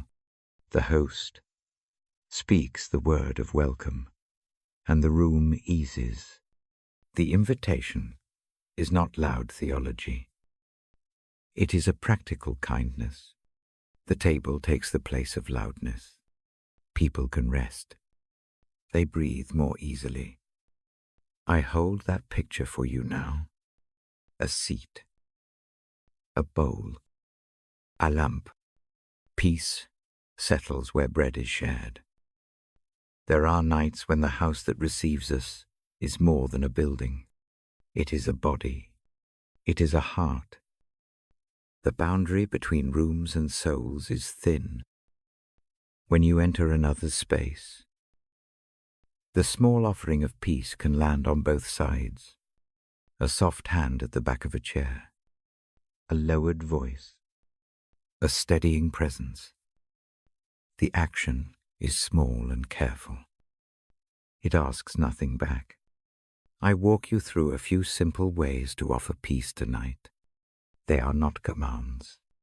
They are invitations to practice. First, the door ritual. Stop for one breath. Lay one palm for a breath on the frame. Name the quiet intention silently. Cross the threshold slowly. Keep your shoulders loose. When you set down your coat, fold it deliberately. Small order calms a noisy mind. Second, the listening habit. When you enter a room, sit for a heartbeat before speaking. Let the silence be a roommate. Sometimes peace begins with the absence of words. Listening is a soft shape that holds another person without weighing them. Eyes that are patient become a shelter. Third, the lamp and the table. If you bring light, do so gently. A lamp with low wattage changes how skin looks and how breath slows. A bowl placed within reach says welcome without explanation. Light and sustenance are peaceable things. Fourth, the easy touch. A hand on a shoulder. A towel folded on a chair. A cup set near a palm. These are small acts of offering. They are practical mercy. The gospel keeps returning to them. They do not need speeches. They work by presence. I do not pretend these steps make every room safe. Some doors will stay closed. Some faces will not soften. Offering peace does not guarantee acceptance. The practice is for the giver, as much as for the receiver. It trains the body to loosen its grip on fear. It makes the chest more ready for rest. When peace meets resistance, a new practice helps. If a room rejects the offering, place the intention down like a soft cloth. Do not stuff it. Fold it and set it aside. Breathe out. Move to the next small kindness you can do. Let the refusal not become a weight you carry into the night. There is also a way to offer peace to your own rooms. Your bedside is a small sanctuary. I teach a short ritual for closing the day. Dim the lights. Smooth the sheets with a palm. Lay the covers straight. Take one slow breath and address the space in the mind. Let a short phrase pass through you. Peace to this place. Picture the lamp warming the corner. Picture the pile of lists put in a bowl. This simple scene tells the nervous mind that tonight is different. The body begins to accept that change. The Gospel's habit of blessing a house follows similar lines. It asks for a small intention that travels before us and rests. That intention is neither magical nor theatrical. It is a willingness to name a peaceful aim. To name it is to mark the place for careful action. I offer this technique in the same humble tone I use to read the stories. No drama. Only steady work. I often ask listeners to make a tiny altar of things that quiet them. It need not be religious in a loud way. A small tray with a book. A goop. A sprig of green will do. The tray becomes a beacon. When the eye finds it at night, the mind remembers the chosen order. Peace returns by habit.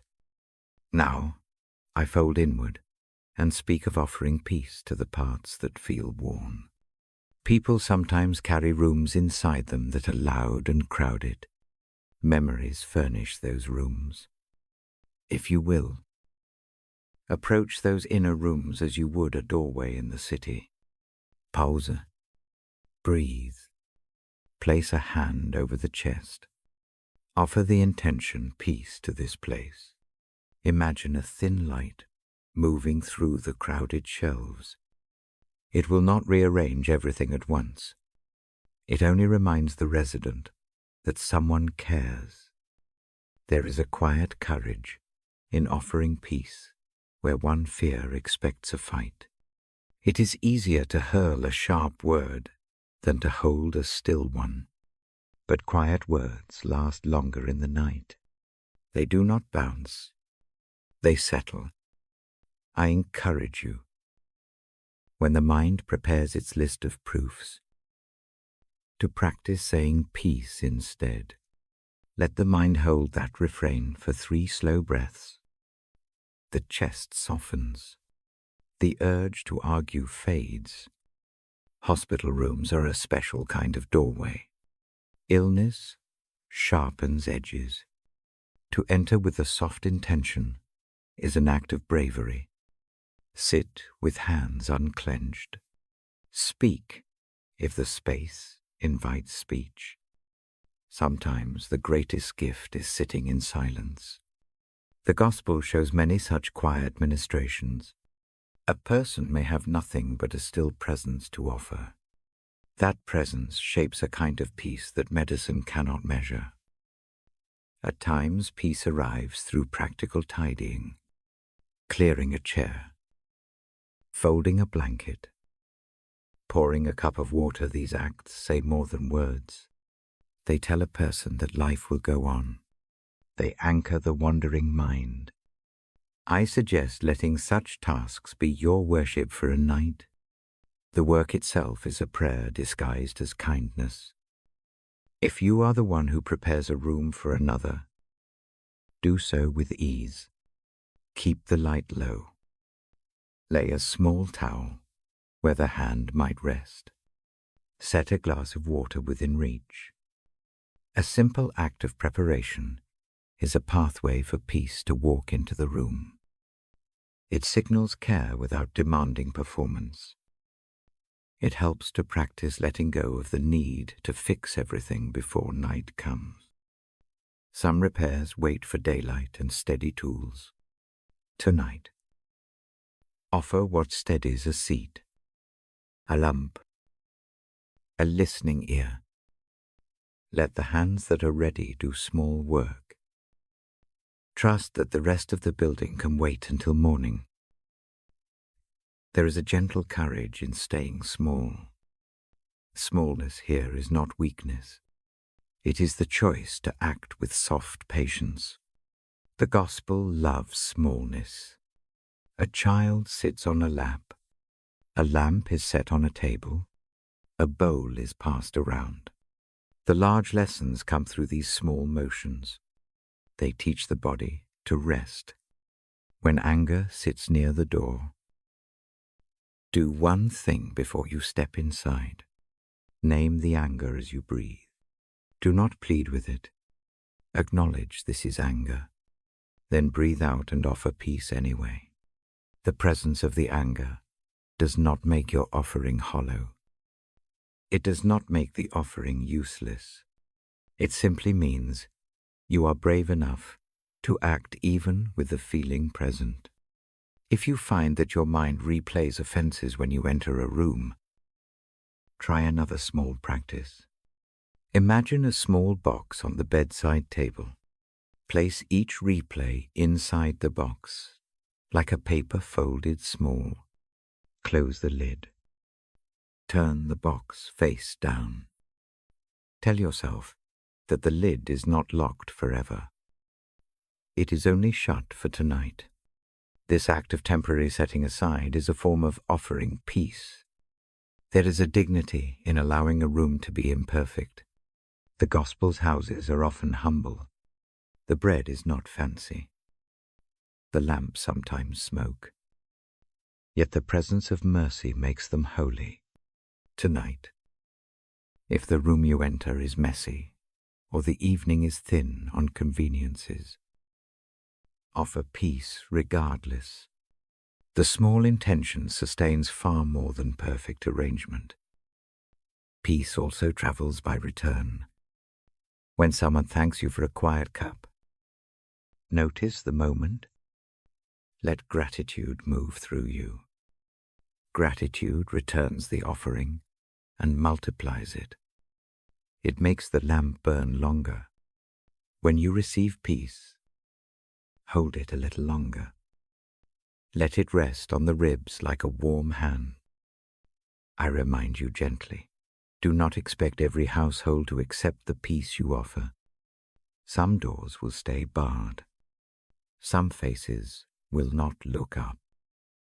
If that happens, fold the intention inward rather than letting it bruise. A small resilience is to continue offering peace elsewhere. Your work does not fail because one place refuses it. Before I close, I give a bedtime practice that gathers these ideas into a single, slow movement. Sit on the edge of the bed. Lay both palms briefly on the mattress. Breathe in 4 counts. Hold 2. Exhale 6. With the out-breath picture every room you entered today. Imagine placing a small light in each room. It does not have to be bright. A thin flame will do. Watch the lights stand steady. Whisper inwardly peace to these rooms. Let the breath carry the phrase.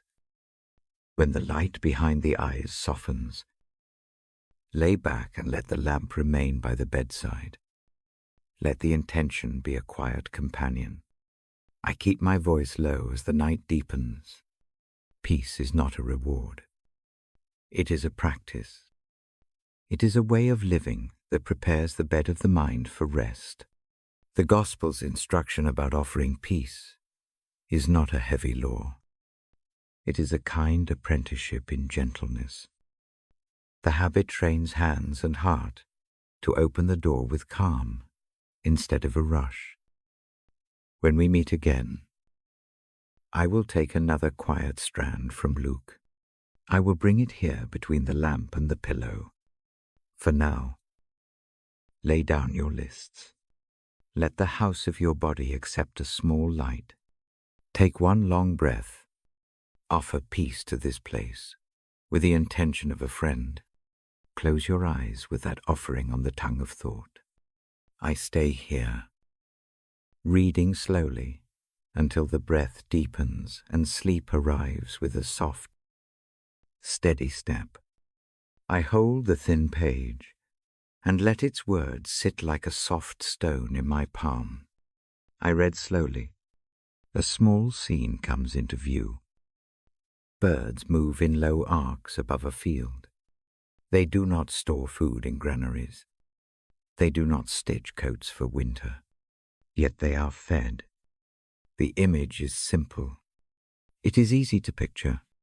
I watch a sparrow hop from branch to branch. I imagine a soft wind turning the feathers. The bird finds a crumb. The mouth opens. The day continues. No calculation. No busy worry. Just the steady rhythm of life met.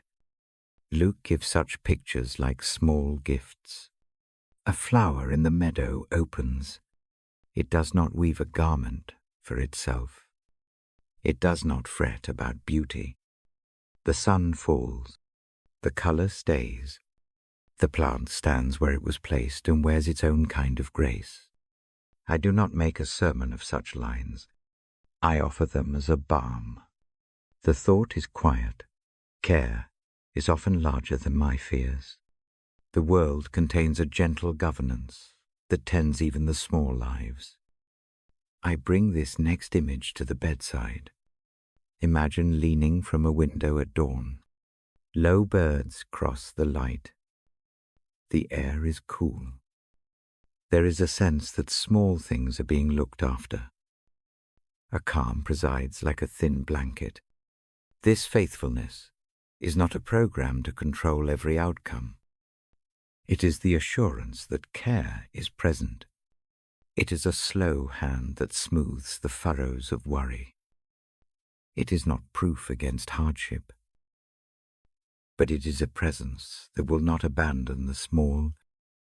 When anxiety presses in at night, I use the bird image as a tool. Try this, breathe in slowly, and picture a sparrow landing on a thin branch. Hold the breath for a gentle count. Let it go. Picture the bird turning its head and finding food. That picture eases the shoulders because it refuses the need to fix everything at once. I speak softly about the difference between worry and vigilance. Worry tightens the chest. Vigilance prepares without consuming the soul. The gospel scene suggests a kind of vigilance that trusts provision, even when the harvest is not yet full. It teaches that attention and trust can coexist. There are moments when care arrives in surprising forms. A neighbor brings a loaf. A hand steadies a fevered brow. A note arrives with a line of encouragement. These ordinary mercies echo the gospel pictures. Each small act is a bird finding a crumb. Each small act is a flower turning toward light. I read this to comfort the body and to steady the heart. When the night is long, remember small provisions. Remember the neighbor who once came. Remember a meal that warmed a cold day. These memories are not theological proofs. They are lived evidence of kindness is habit. Faithfulness also unfolds over time. A farmer trusts seasons, even when a single night holds a storm. Crops do not grow by instant command. They grow by patient tending. That notion helps with the impatience that wakes in the dark. A problem is not always fixed in one breath. Sometimes it is tended across many small acts. I suggest a little practice for weary minds. Picture a field at sunrise. See the first birds arrive. For each inhalation, count one bird. Let the out-breath release a single worry. Do this until 5 breaths pass. Each breath is a small surrender. Each breath is an admission that not every struggle requires an immediate solution. The gospel does not teach passivity. It teaches reliance that frees the hands to work without clutching. You may plan carefully. You may act with wisdom. Still. Leave room for a faith that accepts help when it comes. This balance removes the urge to control everything and returns the mind to a calmer posture. I read the passage with a soft cadence. The voice follows the images as if trailing a small ribbon behind the words. The aim is not to win argument, but to let the heart rest. Rest follows recognition that care exists on a scale larger than our particular anxieties. Trusting faithfulness means learning the language of provision. It trains the eye to notice crumbs. It trains the ears to hear small mercies. It trains the hands to receive from others as well as to give. That mutual exchange keeps the body from carrying every weight alone. There is comfort in the smallness of the gospel images. They do not promise instant safety. They promise steady watching. A river does not freeze because of one cold night.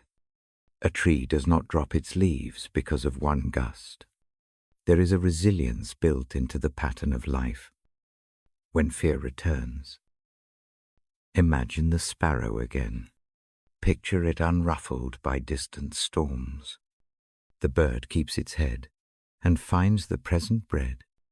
Let that image ease the clench around the ribs. Allow the idea of steady watching to take the place of frantic checklist making. I also speak of gratitude as a nightly practice.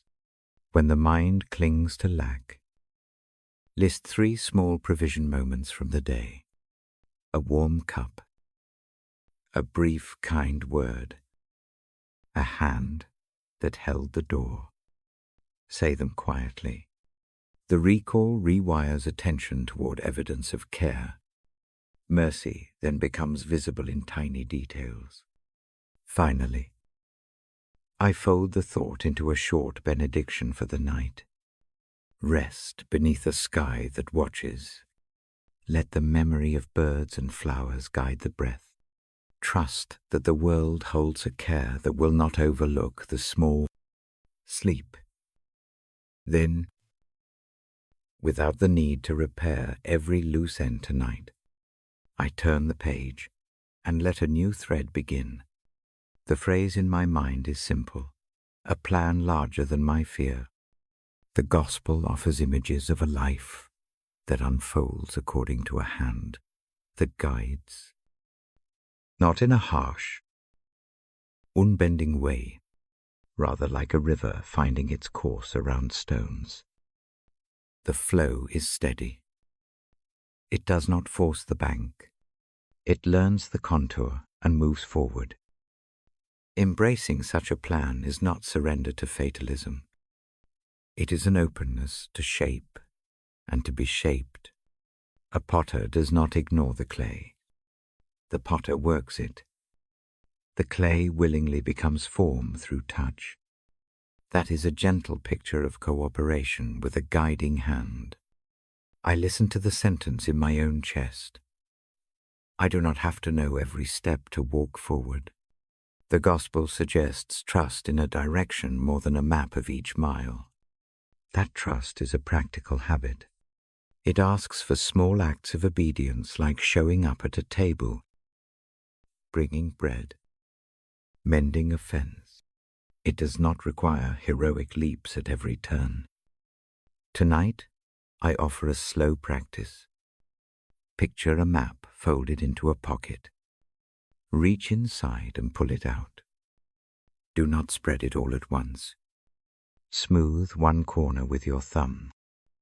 Name one next step. Fold the rest away. The mind that demands full sight of the journey grows frantic. The heart that chooses the next small step eases. Acceptance of a divine plan is a daily posture. The gospel scenes show people doing what they can and then trusting the rest.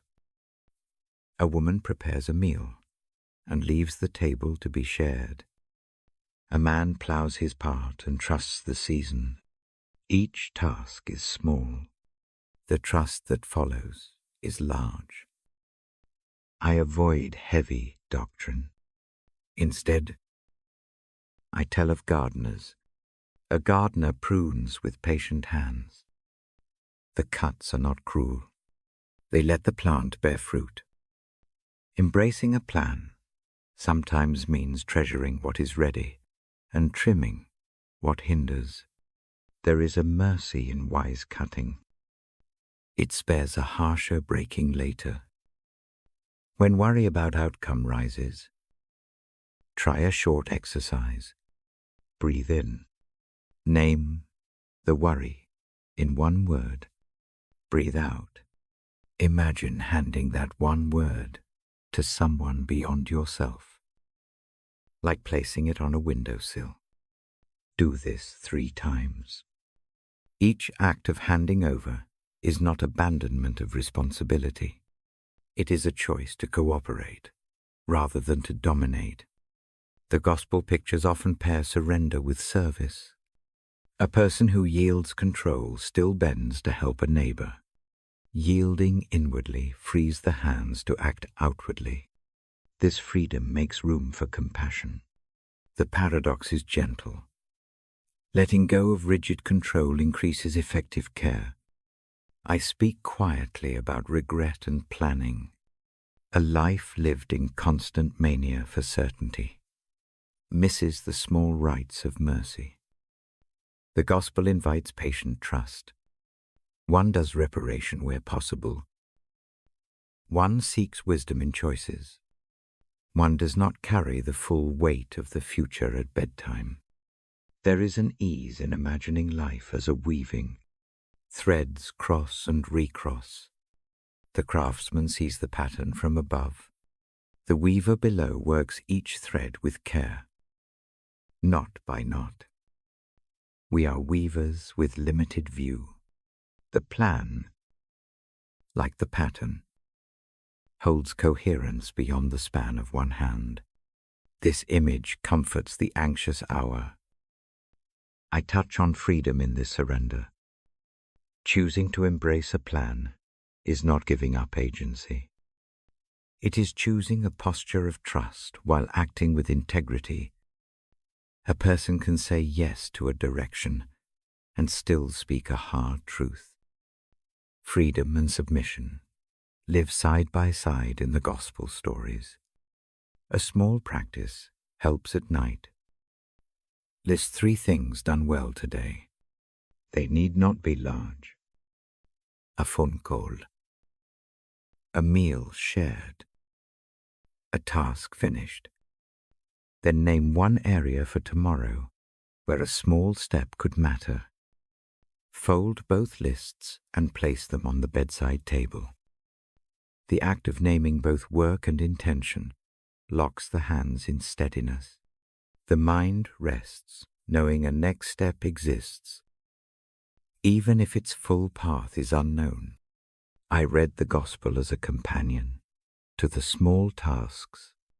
It does not demand that the listener solve every problem before sleep. It models steady acts and quiet trust. The life that results is not bland. It contains color and sorrow and joy. It is simply held by a care that does not abandon. There are seasons when plans disappoint. A harvest fails. A relationship frays. The gospel allows for grief. Embracing a larger plan does not mean pretending the pain is not real. It does mean not letting pain be the only story. A larger narrative may carry the pain into meaning, not erase it. I invite a brief visualization. Imagine a river at dusk. The current carries leaves. Some leaves snag on stones. The water moves nonetheless. Place one worry as a leaf on the stream. Watch it float. The river does not hurry it. It does not force it. Yet the leaf moves. This is not a dismissal of trouble. It is a practice of entrusting the small to a larger flow. The gospel also speaks about timing. Some things come early, some late. Patience becomes a virtue in the slow hours. Waiting is not empty. It is a space where preparation grows. A craftsman sharpens tools while the wood seasons. Embracing the divine plan often means learning patient work until the moment for action arrives.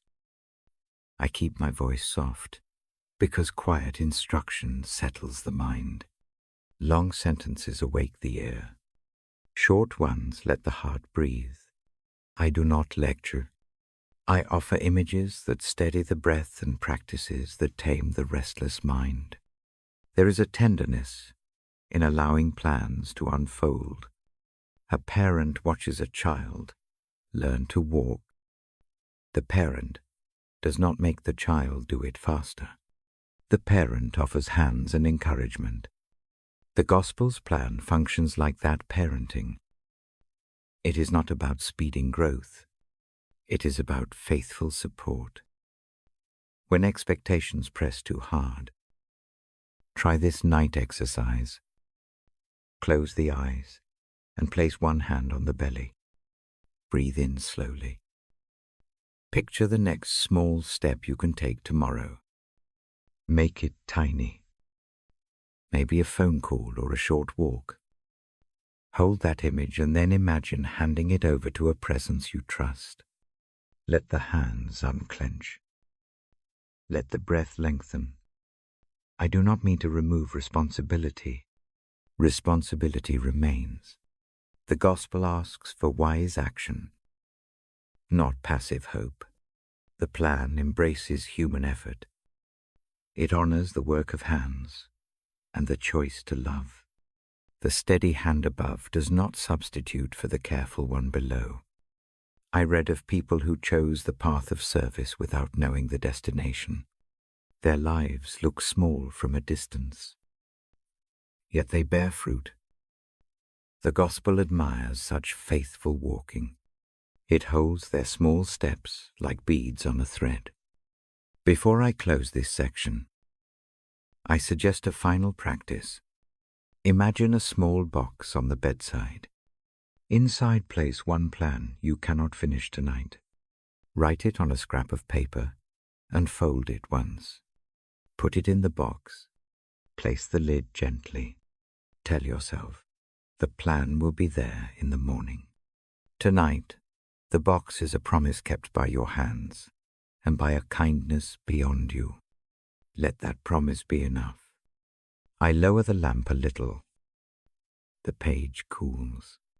The heart can accept that a path is unfolding even when the next curve is hidden. Rest is not abandonment of work. It is a trust that the work continues in small steps and that a gentle presence watches over the course. When we meet next, I will take up another quiet line from Luke. I will keep the voice low and the images small. For now, fold your map back into your pocket. Smooth one corner of it with a thumb. Take one small breath. Lay your head down and let the night carry a portion of the care. I sit with the book and the lamp until the breathing slows and the room rests. I hold the verse in my mind like a quiet lamp. It speaks of one who believed. That believing is simple. It is not loud. It is a calm yes that shapes a life. I picture a young woman listening in a small room. She hears a word that unsettles plans. She does not argue. She leans toward the message and lets it take root. Her faith is not a display. It is a steady acceptance that what has been promised will find its way. That steadiness becomes a blessing. It is the kind of blessing that smooths the edges of a restless night. Trust grows in small actions. It shows up in choices no one notices. It looks like staying when running away seems easier. It sounds like a quiet decision to hope. One more time. Trust does not demand certainty about every step. It asks only for a willingness to walk forward with an open hand. Tonight, practice a small surrender. Set a tiny box on the bedside. In the dark, write one worry on a scrap and drop it inside. Fold the lid once and do not pry it open. This is not denial. It is a gentle discipline. The mind learns that not every problem must be held all night. Some things can rest until morning. I invite a breathing exercise to support that surrender. Inhale slowly for 4 counts. Hold gently for 2. Exhale for 6. Let the breath make room in the chest. Each out-breath loosens a tight thought. Each in-breath touches a quieter place. Breathe 3 times, and let the body remember how to trust the rhythm of life rather than the urgency of panic. Trust lives in memory. 2. Think of a time when help arrived unexpectedly, a hand that steadied you, a neighbor who brought bread. Hold that memory as a small lamp. Let it remind the heart that care often comes in ways that are not obvious at first.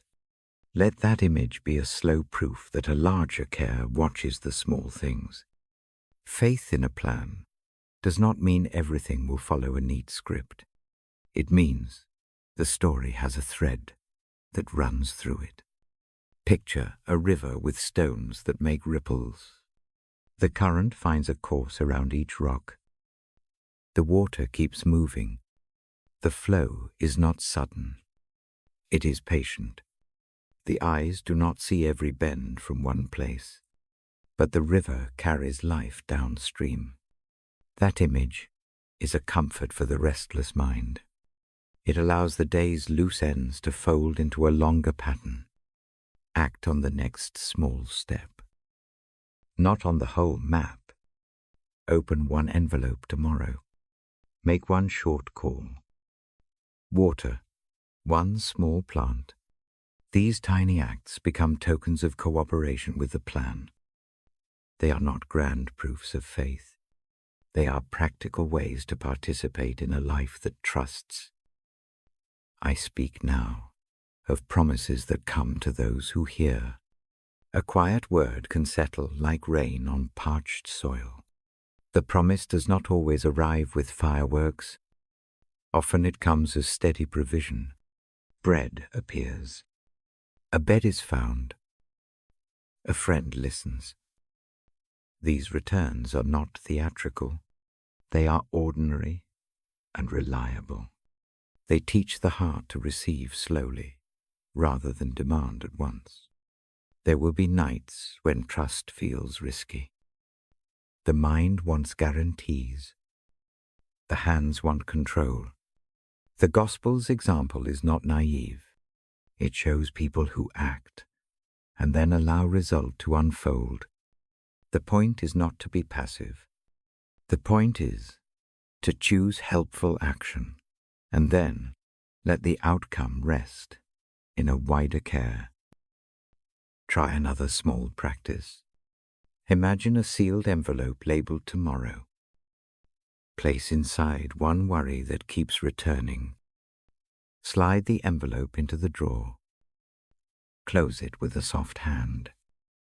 Tell the inner voice, we will open this in the morning with daylight and clearer thought. This act trains the brain to postpone cycles that wear the body thin at night. Trust also has a quiet courage. It faces fear and still moves a step forward. A person who trusts does not claim to have mastered the future. Instead, they accept that they will be guided step by step. That modest courage is enough to steady the night. I keep my sentences small on purpose. The ear gathers short lines more easily late in the dark. Long arguments wake the mind. Short images let the heart settle. Notice how trust reshapes ordinary scenes. A table set for dinner becomes a sign of provision. A lamp turned on in a quiet house becomes a token that light is meant for the night as well as the day. These small ordinaries are the scaffolding of larger confidence. There is a gentle humility to trusting a plan. It asks the hands to work without demanding the whole outcome. A farmer tills a patch and trusts the seed's season. The gardener does not force fruit overnight. The practice is steady care, paired with patience. That posture eases the body. It decreases the frantic hunt for control. If worry rises, name it plainly. Speak one word, inward fear. Debt. Loneliness. Do not wrestle with the list. Put a single breath against that named item. and let it rest. Repeat the breathing pattern. Notice how naming allows the mind to set a thing aside, rather than letting it rummage and multiply in the dark. Trust does not remove grief. It bears it differently. When sorrow sits heavy, trusting means not being alone with it. Call to mind one person who bore sorrow with you before. Remember a hand, a face, a meal. Let that memory be a small companion for the night. Presence has the power to change how grief settles on the body. I offer a final image for this section. Imagine a small lantern on a long road. You cannot see the whole highway from where you stand. Only the next few steps are lit. Take them. The path will be revealed. As you walk, this trust is practical. It is a posture of moving forward with simplicity and faith in what will come. I turn the page and take up another thread. In a late garden, a man prays with an open heart. He knows the road ahead is hard. He speaks a simple willingness to accept the pathway he is given. This is not resignation. It is a quiet openness to be guided. The model is gentle. Guidance here does not shout orders. It leans close and listens. It asks the heart to be willing to follow rather than to seize control. That willingness is a restful kind of courage. It does not demand clarity of every step. It trusts that careful listening will bring the next necessary move. I will trace this guidance with short, slow lines. First, hear the posture of a person who accepts a difficult path. The posture is honest and calm. It recognizes fear. It offers hands forward, not clenched fists. That shape is what steadies others around him. People recover their breath when they see one who is steady in hard times. Guidance begins in listening. A soft attention opens a corridor for direction to arrive. This is true for the one who leads and for the one who follows. The practice is the same. Sit still long enough to hear what the heart and the world are asking. Then choose a small step in that direction. The step need not be dramatic. It only needs to be right. To prepare for such guidance tonight, practice a single question. Place a hand on the chest. Breathe. Ask inwardly, what is the next right thing? Wait in the quiet for a small answer. It may come as a thought, a memory, a gentle nudging toward a task that will matter tomorrow. Accept that answer without requiring a full map. Carry it like a single lantern on a longer road. Gentle guidance often appears as a reordering of priorities. A person chooses what to tend now and what can wait. Small triage becomes a mercy for a tired mind. If choices crowd the room, select one that brings immediate care rest. Food. A short conversation. Let the rest of the decisions wait until the light of morning makes them clearer. Guidance also comes through community. Sometimes, a word from a friend points a direction that would not have been seen alone. A neighbor's steady suggestion. A calm voice beside your bed. A brief note left on a pillow. These are practical guides. They do not replace inner discernment. They help refine it. For tonight, let guidance be something you practice as much as something you receive. Imagine a compass that does not insist on a destination but points toward a posture kindness. Steady work. Humble patience. Hold that compass close and let it inform one small choice before sleep. I will pause. Then, and rest this idea here, gentle guidance is a present hand. It is the willingness to accept a path that is hard, not because the path is easy, but because the heart trusts a care greater than its worry. In the next part, I will stay with this scene in the garden and follow the quiet teaching there more closely. For now, fold the day into a single breath. Lay a small intention beside the lamp. Let trust and gentle guidance join as companions for the night. I remain here with the book, reading slowly until the breath grows even and sleep can take the room like a soft tide. I open the page and let the lamp throw a narrow pool of light. The garden returns to me like a remembered scent. Clay underfoot, a low shirt damp at the neck, night birds folded in the hedge. I stay with that scene and breathe with it. My voice is small. I picture the man there, not as a hero, but as someone who knows fear. He kneels. His hands are honest hands.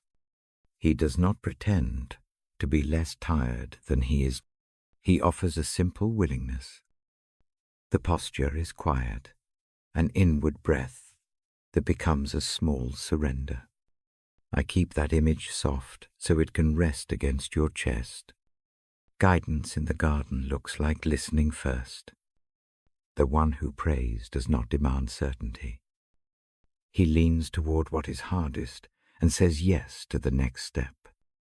That yes is not a sudden leap. It is a folding inward of the will and a soft pointing of the feet. When I read that, I do not argue about fate. I show a practice we can try tonight. Place a palm over your heart. Breathe slowly. Ask one small question. What is the next right thing? Wait without force. It may come as a name, a memory, a tiny nudge toward a task to do tomorrow. It might simply be the decision to rest now. Take that small word and hold it like a lantern. Do not try to unfold the whole map. One lantern is enough for the next few steps. The garden also teaches about offering control up gently. It is not throwing the hands away. It is a deliberate handing over. I picture a small paper boat. You set it on a dark pool and watch it not because you have given up caring, but because you have trusted the water to carry it for a while. That image is practical. It trains the body to unclench. Try this with me. Think of one thing that spins your thoughts at night. Do not press to solve it. Imagine writing it on a small scrap. Fold it once. Lay it on the palm and breathe. When you exhale, let your fingers set the scrap on an imagined stone in the garden. Leave it there for the night. You are not erasing the problem. You are allowing the hand of sleep to lay against it so you can rest. I keep the sentences short, because the ear likes that in the late hours. Each line is a gentle step. The voice is not a teacher on a stand. It is a companion on a path. I speak in the present so your body can follow without a long argument. Guidance in the garden also models care for the body. When a person yields inwardly, they do not throw their hands up at life. They fold them and act with attention. A small habit helps tidy one corner of your bedside before you lie down. Smooth the blanket. Set a glass of water within reach. These small motions tell the body that rest is intended, not accidental. They anchor the mind. There is a contrast worth holding gently. Some nights we try to control the future as a way to feel safe. The garden asks for a different skill, the skill of doing what you can now and letting the rest wait. This is not laziness. It is a disciplined restraint. It conserves energy. It allows the heart to perform fewer frantic acts and more steady, helpful ones. I offer a short practice to train that restraint. Pick one small thing you can finish in 5 minutes tomorrow morning. Say it aloud in your head. Do not plan the whole day, only that one act. Fold your hands. Breathe twice. Tell yourself, this is enough for now. This tiny commitment often quiets the mind more than planning a dozen items into the night. Guidance is communal in the garden. The one who prays does not isolate holiness as something only he can manage. People around him watch and learn steadiness. A steady heart helps other hearts find rhythm.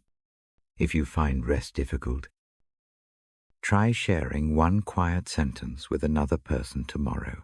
No argument. Just a short intention. I will try to rest tonight. Hearing a similar voice steadies you both. Presence begets calm. Tonight, I also name an inner practice that helps me a brief listening to the body's signals before sleep. Scan slowly from the crown of the head to the soles of the feet. Notice where there is tightness. Breathe into that place. Offer a short inward fraseleiten here. Do not try to fix the whole knot. A small loosening will multiply across the body. The garden scene ends with an acceptance that is tender, not brittle. There is no sudden eradication of trouble. There is the choice to move with the next necessary act. That sort of acceptance is not a surrender to every hardship. It is a refusal to let fear drive every choice. It is a way to trust a hand larger than one's own. If you worry that yielding means weakness, remember a simple fact from the story: the man who yields also prepares. He watches. He plans. He speaks gently. He acts where he must. Yielding becomes the posture that allows the right actions to come. It clears the view. I slow now and let the night breathe with the words. The breath is a teacher. Watch its rhythm. When it lengthens, the body follows. When it shortens, the mind tightens. Tonight, use the breath to practice gentle guidance. Inhale for 4. Pause. Exhale for 6. Repeat 4 times. With each exhale, imagine a small worry melting like frost. There is also the quiet courage of asking for help. The garden shows someone who is honest in prayer, who does not hide fear. If you cannot find rest on your own, reaching for help is not failing. It is brave. Call a friend. Send a short message. Ask for a small favor. Someone to check in the morning. A neighbor to bring a cup of water if you are ill.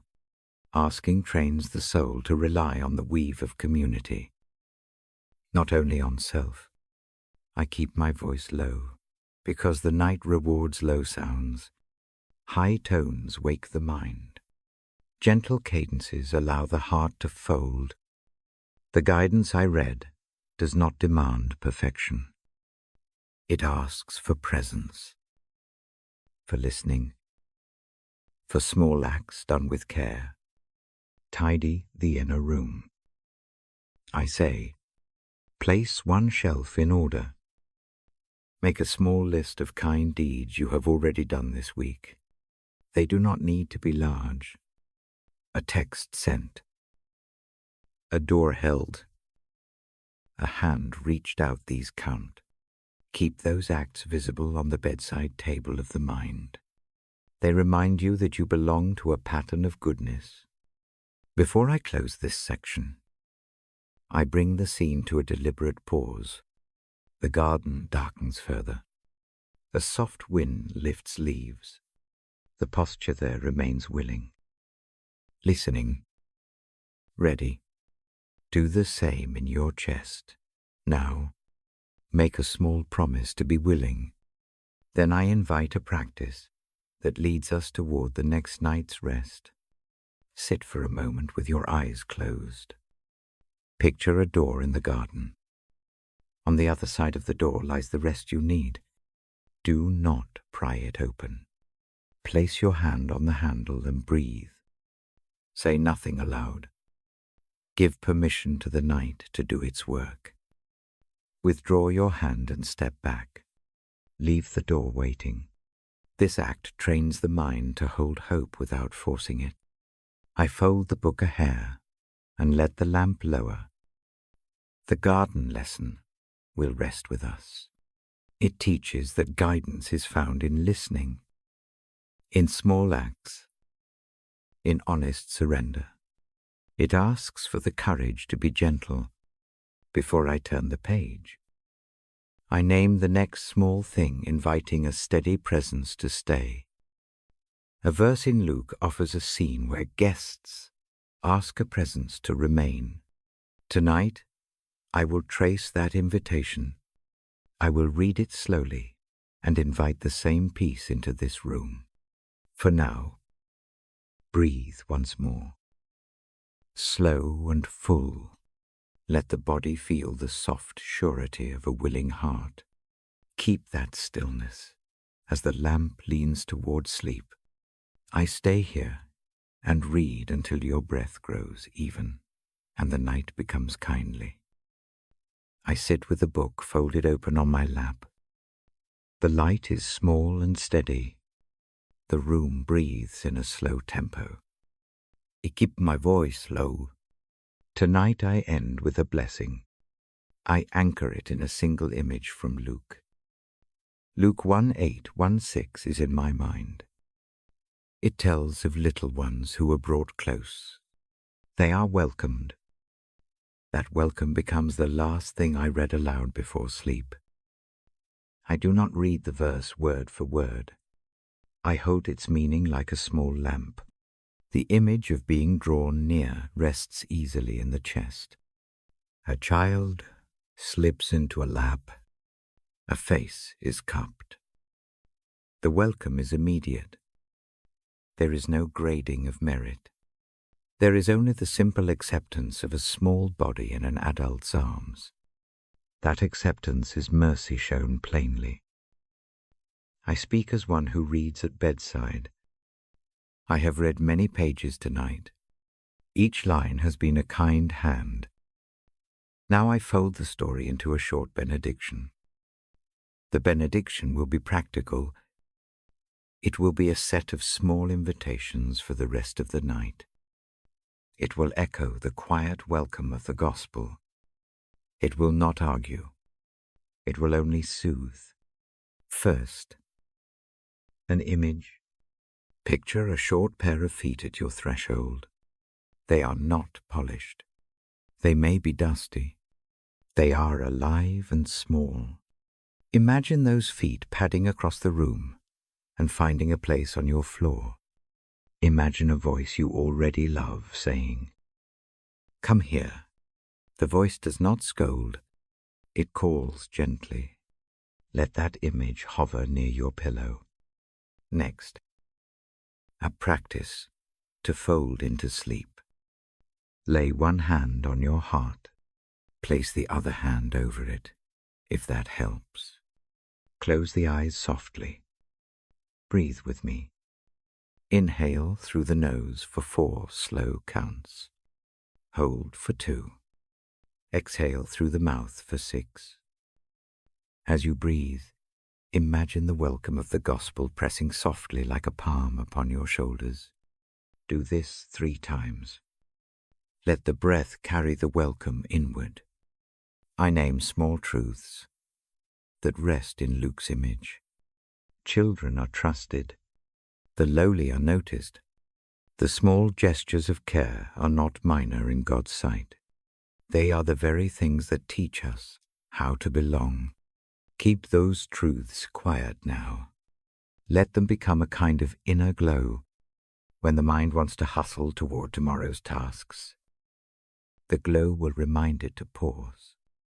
I offer a short set of permissions for the night. Permission 1, sleep your way. This means do not force a tidy ending to every thought. Some threads will be picked up again in the morning.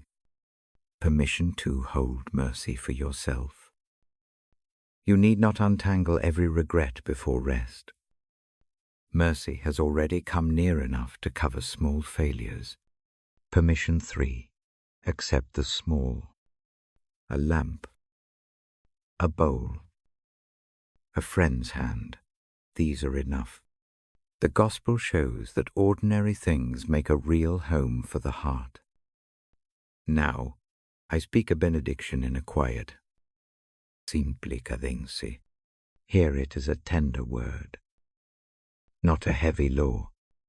May you be held like one who is small and beloved. May hands meet your shoulders and steady them. May your breath find evenness. May mercy find the places you thought would never heal. May a welcome be given to the small parts of you that hide at night. May a simple peace rest upon the house of your body. And may that peace be enough to carry you through one night. I leave these lines short on purpose. The ear takes short lines well in the dark. Long phrases wake a thinking that wants to tidy and explain. The blessing does not tidy. It steadies. If sleep will not come quickly, try a small ritual. Whisper the phrase, "We keep come." You do not need to say it as prayer or proof. Say it as invitation to rest. Picture a hand opening a small door. Watch a soft light pour out. Let the light touch a worry and make it less sharp. The image is not a solution. It is an aid. Use it without pressure. There is another gentle exercise to practice right now. Imagine a small knot in your chest. It is not large. It sits like a pebble under the ribs. Put your palm over it. Breathe gently into that place. With each exhale, imagine the knot loosening just a hair. Do not force it to disappear. Let small relaxations accumulate. After a few breaths, the knot will be less tight. Sleep likes that softening. I also invite a memory. Think of a time when you were small and someone kept watch over you, a parent, a neighbor, a kindly teacher. Do not excavate pain. Find the single image that rests easily. Let it be the memory of a hand smoothing your hair, of a warm bowl, of a sentence that made you feel safe. Hold it.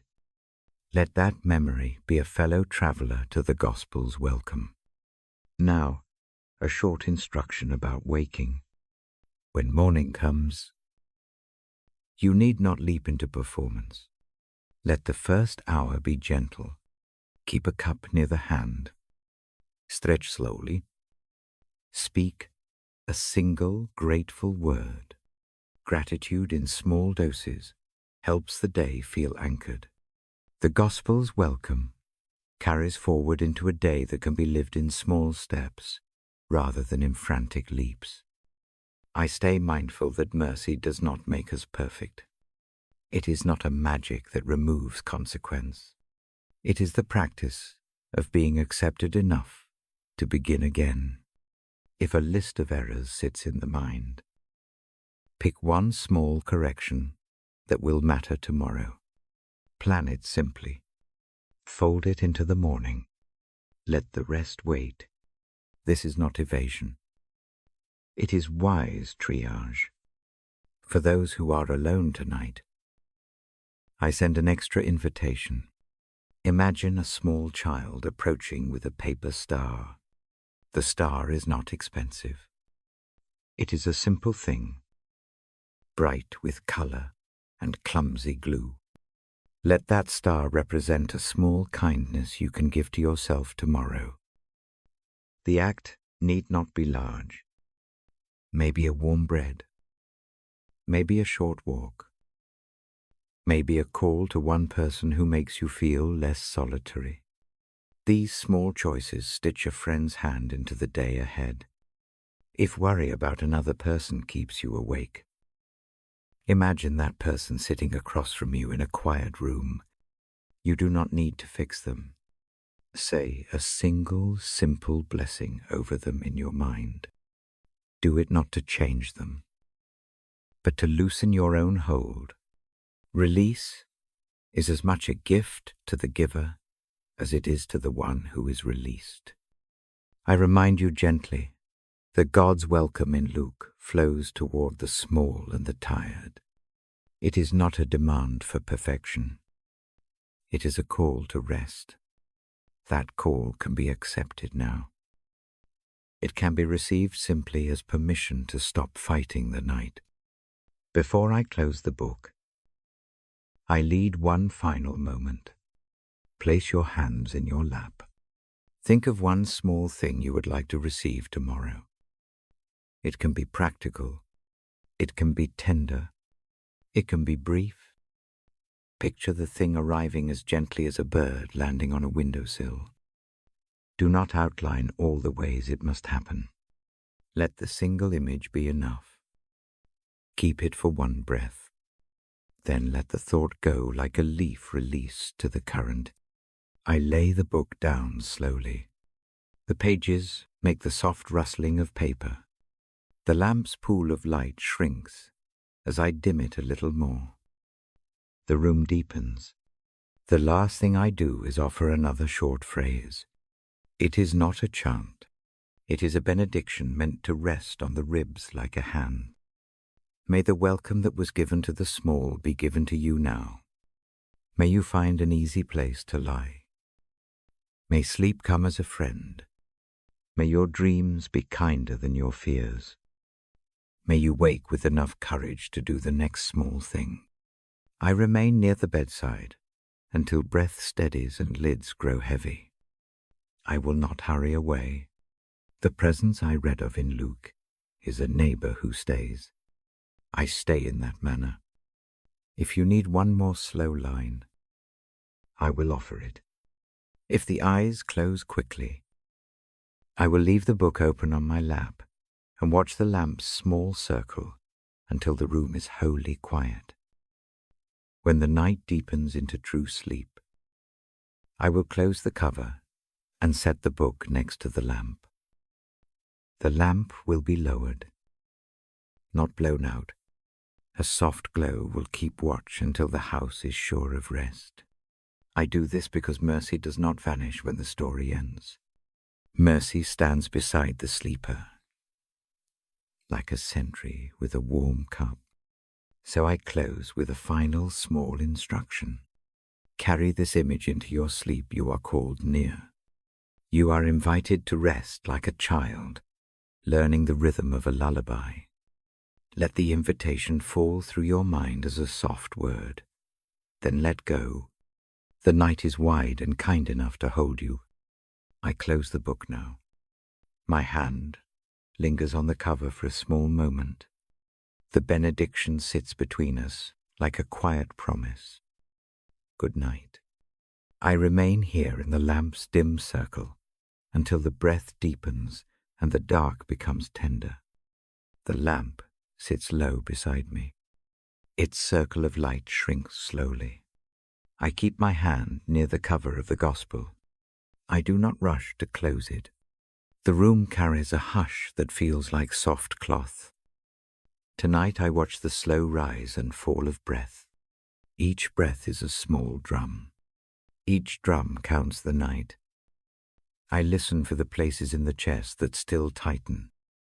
I offer a steady presence there. A voice that reads soft words can steady a bone. That is what I do. I read and wait.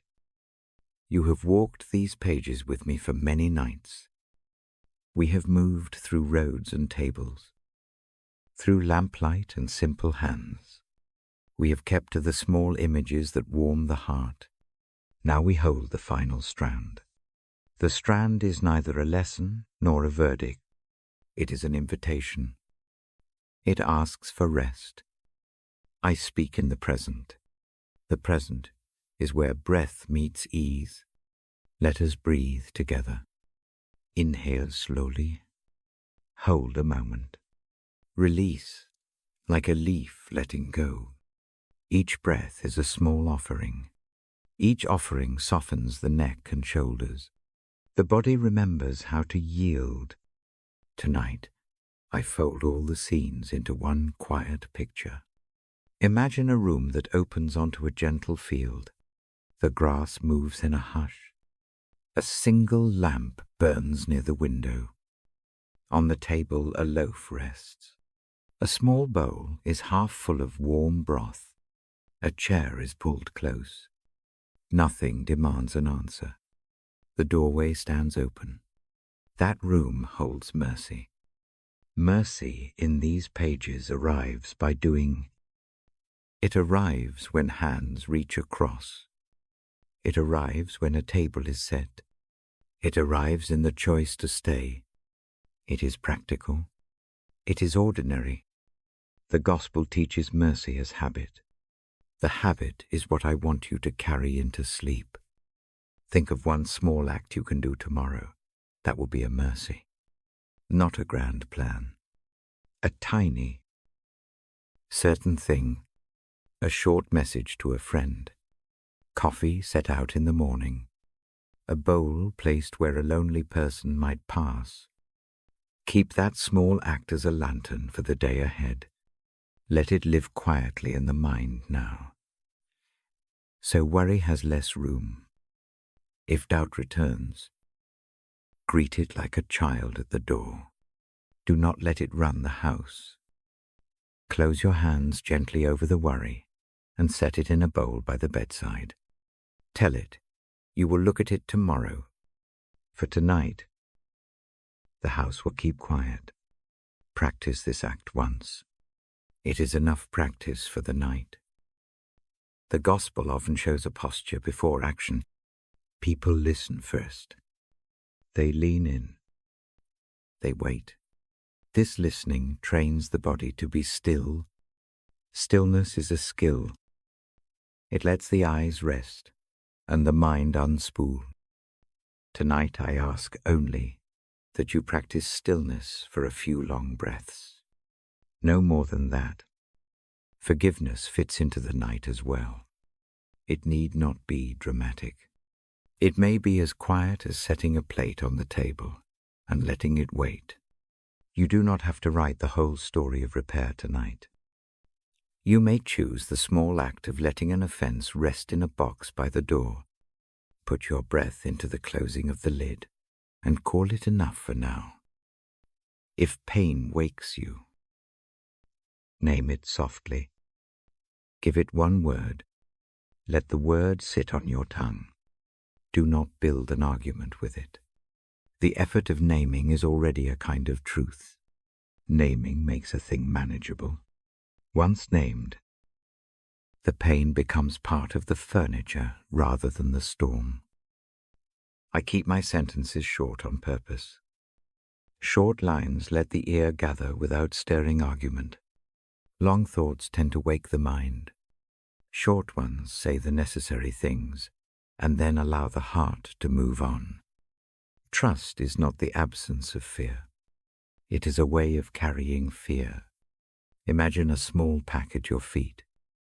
Into that pack place one worry you cannot solve tonight. Close the flap. Set the pack by the door. The action does not solve the problem.